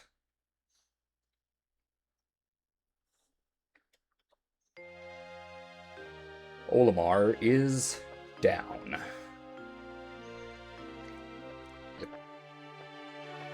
This is basically the cutscene that happens if you let Olimar's health drop to 0. I figured it was worth showing because it is technically a gameplay mechanic.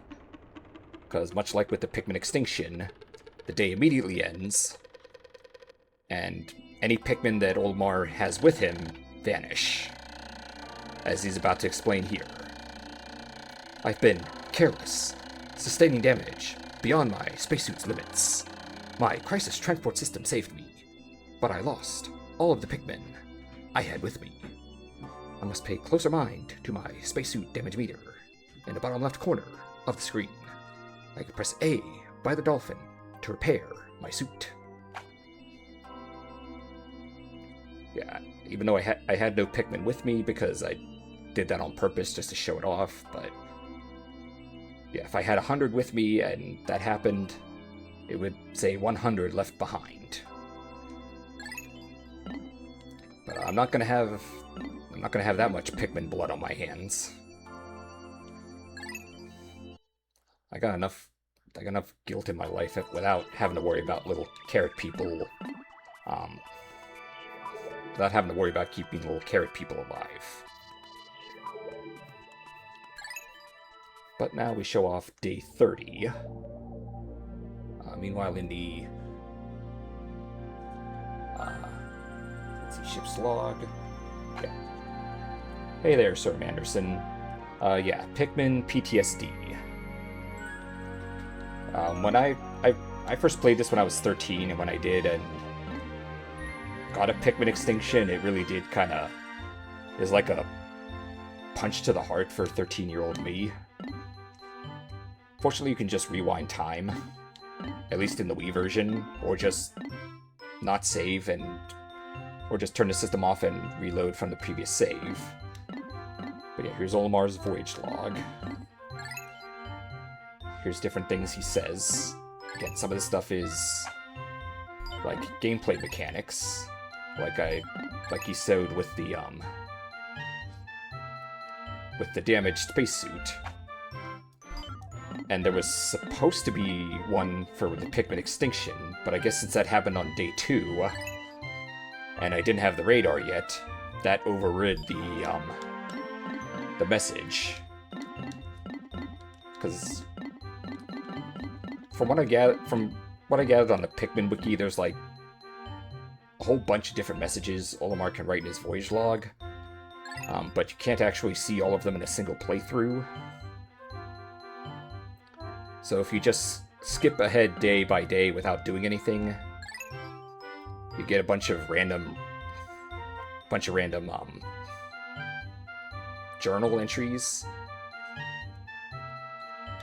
that kind of get more and more demented, it seems, as the days go on. Because here he's talking about his boss, the head of the pilot union, which in Pikmin 2 gets retconned to the president of a space freight company. And he's just talking about that. Here he's worrying about stress, which if I was crash-landed on a strange planet, I'd be stressed out too. Then day 29, this appears where it just says tomorrow is where the life support system fails. Which we're gonna do, we're just gonna show off here in the distant spring, day 30.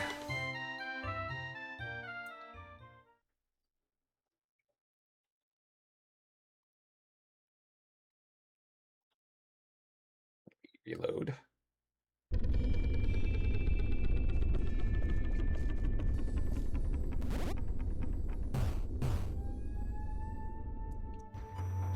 Yep, this is day number 30. Dawn of the final day. Oh, here's the dwarf bull bears. I don't know why they didn't appear before. But yeah, Olimar can just go and punch the weak enemies out like this.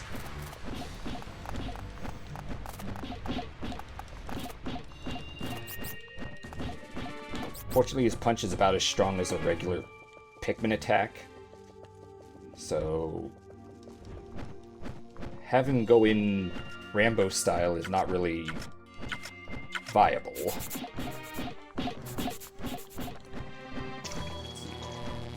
Can I get these guys to fall in the water and show off this mechanic? No. Okay, come on. Come into the water. Yeah. You could lure them into the water, and it will damage their health. Fortunately, Shearwigs can fly, so they'll just bounce out when it hits a certain point. But the male and female Sheargrubs, which are the purple and pink versions, don't fly. And they just drown.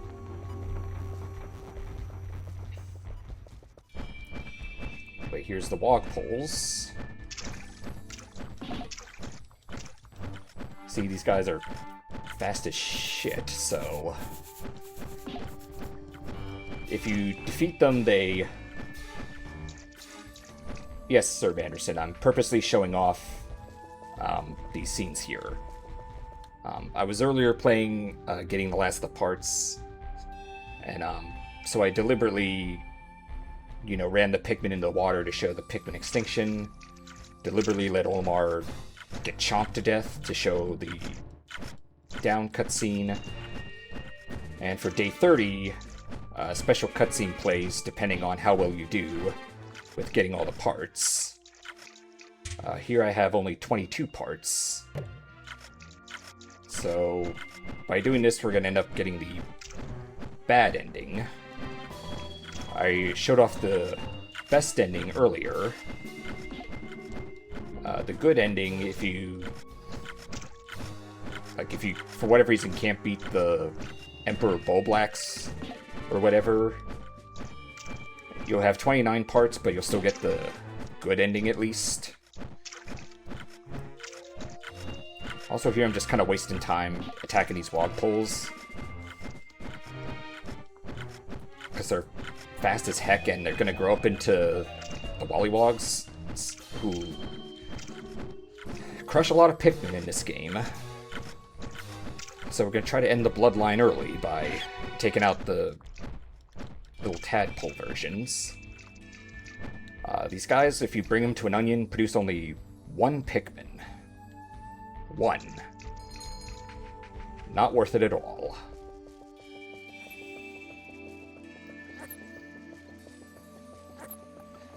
Okay, over here we have sleeping Bulborbs with dwarf bull bears. Or, yeah. Adult and baby bull bears.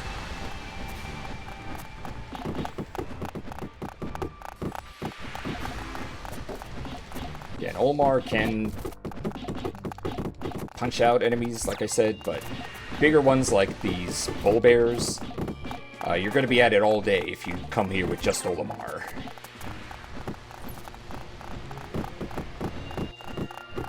In fact, the bull bear, I think, replenishes health so quickly that it's not even possible to just show off, really.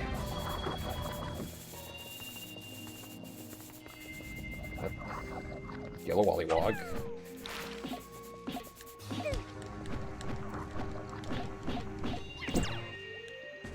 Ow. Yeah, the super jank hitbox in this game makes these guys annoying as heck. As you can see, it's just me and Mike the Blue Pikmin fighting this guy. Through War of Attrition, you can take down the bigger guys with just Olimar, but you'll be at it all day. I did it once when I was, like, younger, just for the sake of seeing if it was possible. It is. It just takes a long, long time. Also, on day 30, you cannot immediately go straight to sunset, because it is the last day.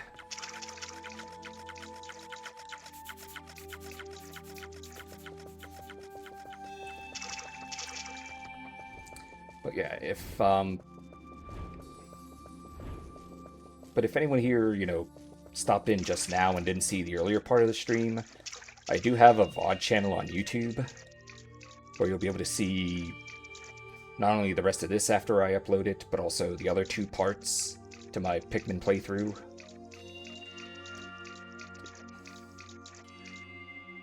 I think I'll... not sure how to put it in the chat as like a link or something. Let me see here.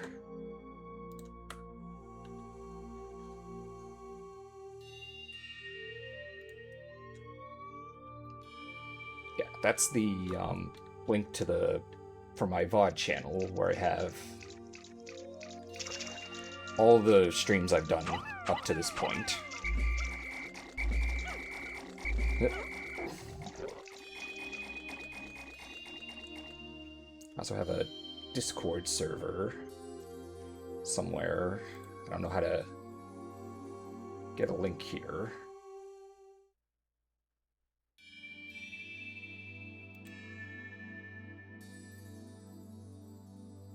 Whatever. And while I'm waiting, I might as well also get my Twitter/X link up here.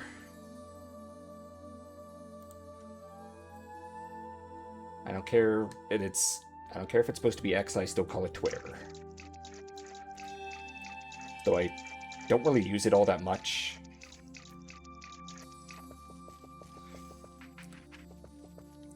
The best place would be either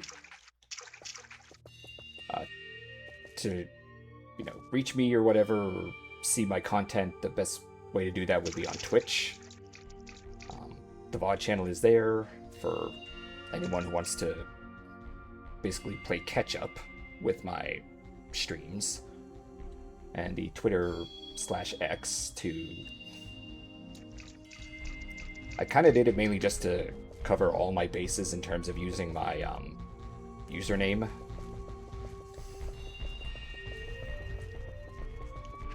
That's kind of the main reason why I did the Twitter account. But if anyone uses the links here, feel free to follow. Whether on YouTube, or on Twitch, or on the Twitter thing.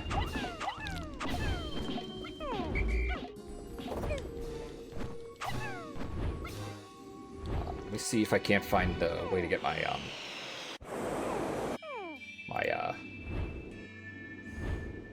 Discord thing going as well.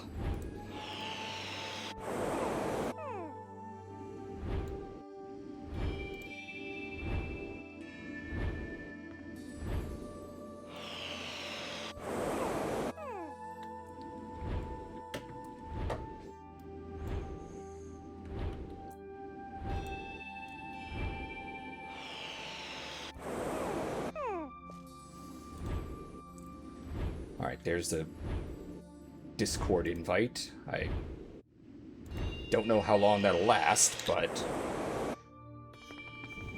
it's there.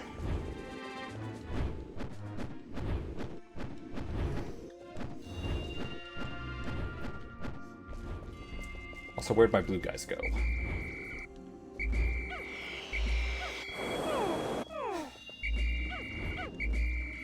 You're deflowering the Pikmin, you stupid blimp.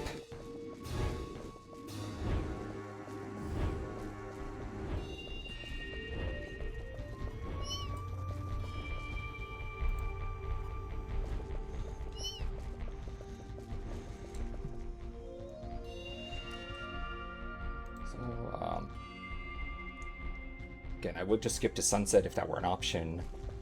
Technically, I could do that if I let Olimar take damage or get a Pikmin extinction.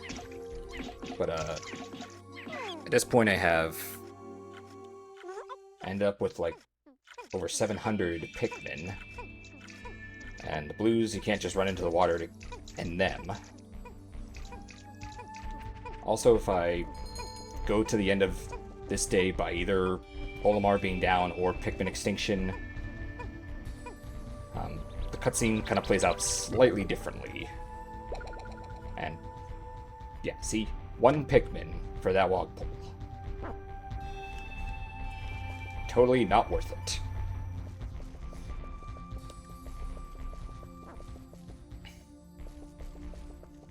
Okay, did they... Okay, well, that one's not moving. Chase them down, end the bloodline. These guys get arguably more annoying in Pikmin 2. The jank hitbox is fixed, thankfully. But they kind of just spawn in randomly. Hey, get back here, you little piece of shit.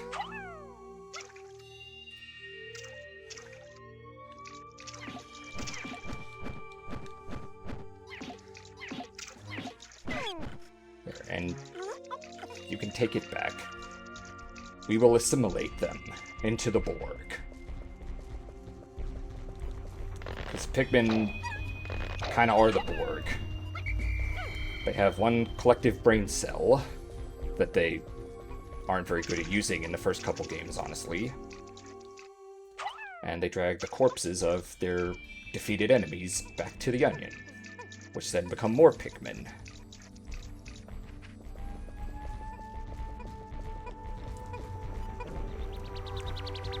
So, yeah.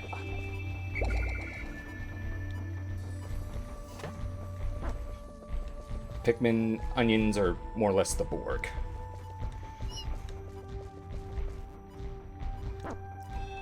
Also, somewhere in that Voyage log, Olimar had a question about whether or not whether he's using the Pikmin or the Pikmin are using him. Again, kind of backing up the whole Borg theory that... Anyway, let's lay down. The Pikmin will carry Olimar back to the Onion.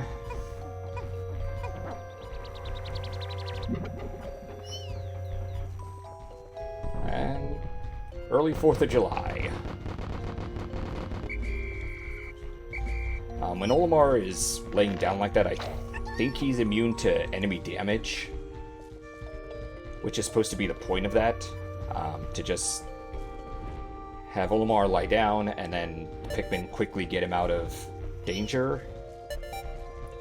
But if you're in a situation where you need to get Olimar out of the way fast, it's probably too late for him. But hey, we got to see some fireworks for that. Also, I think because Olimar is alive, the onion doesn't actually suck him up. It detects he still has a soul or whatever, I guess.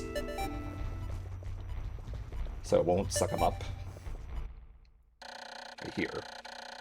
The day when my life support system fails has come. I have collected only 22 out of 30 ship parts. I have no choice but to attempt to launch the Dolphin into space. Incomplete as it is, the ship doesn't need every lost part in order to fly. For better or worse, I must go. Yeah, on day 30, Olimar just very quickly runs up to the onion without saying goodbye to any of the Pikmin, like he does in the happy ending.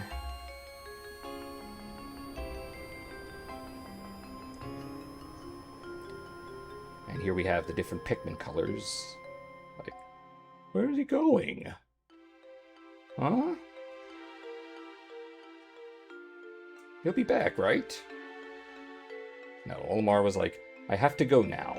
My planet needs me.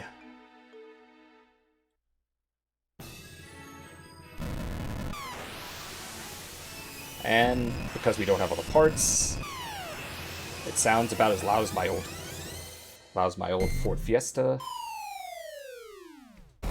And kaboom. Olimar died on the way back to his home planet by crashing into the Pikmin planet. Yeah, there it shows where it says 30/16, that was 30 parts in 16 days. And then number 3 there shows 22 parts in 30 days. In case you can't figure out what those fractions are.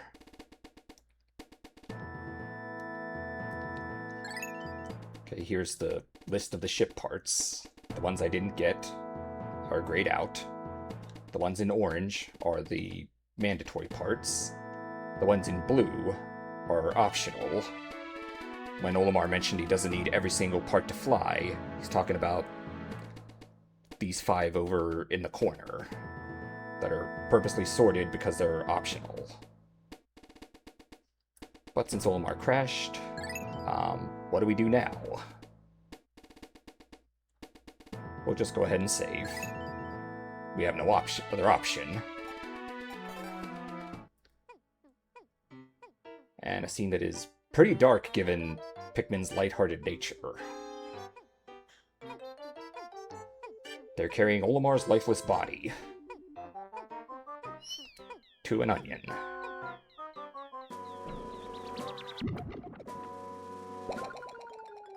Oop.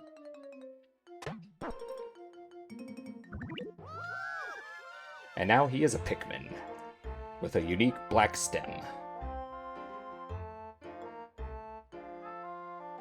And thus begins the alternate timeline for Pikmin 4. Also, I kind of glanced over the music there, but the sound of the music there does a little bah, bah, bah, bah, almost like it's mocking the player for getting a game over. But if you get the optional parts, or all the required parts, but not all the optional parts, the day 30 scene plays out similarly, except Olimar is successful in blasting off. And we get a rundown again, and that kind of is the end of the game. This here is kind of a little demo thing. I believe in the Switch version they actually cut this out so that whenever it's supposed to load, it just goes back to the... Yeah. Instead of loading that scene up, it just kind of loads back to the title screen here. But, yeah, that's it for Pikmin. I kind of realized I forgot to mention the challenge mode that this game has. Let me, oh, that's... Yeah, here's challenge mode, which is initially not available. It unlocks after you find all 3 colors of Pikmin. Though nothing in the game tells you this. You just kind of have to figure it out yourself.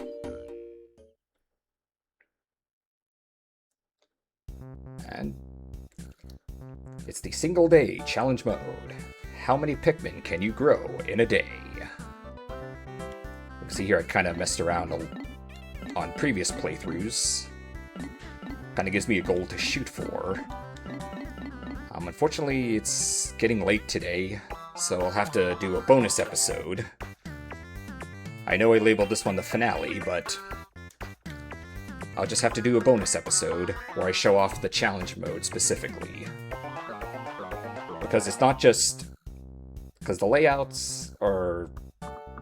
Well, the map itself is the exact same in all 5 levels, or areas, but the arrangement of enemies and pellets and whatnot are completely different from the single-player campaign.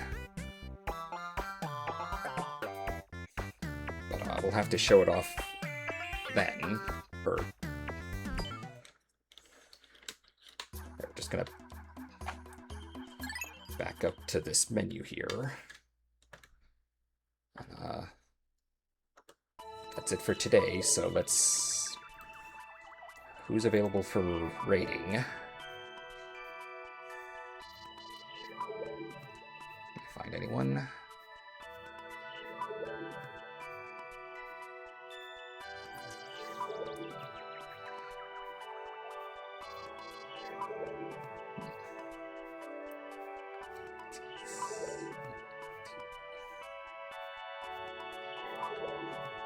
Yeah, I'm putting way too much thought into who to raid. Really just gotta either pick quickly or just don't do it at all. But it's a way to end off my streams. So anyway, I should be back on Tuesday the 9th, assuming everything flows smoothly at work. Just to put it on record here, my times I usually stream are 8 p.m. to as late as 11 p.m. Eastern Standard Time. Tuesday, Wednesday, or Thursday.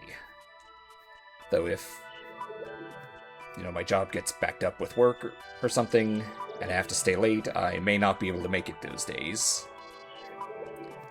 Which is why I said I may come back on the 9th, if my workload isn't too massive.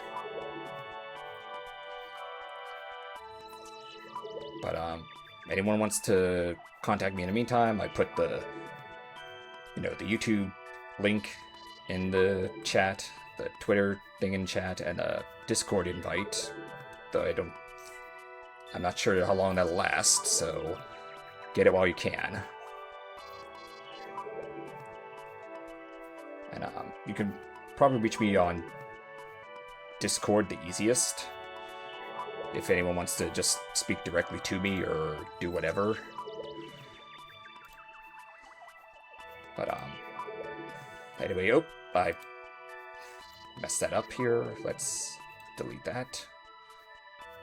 Unable to delete message, probably because it's mine. Okay, no raid today. This is JackRedVT. Ride the wind.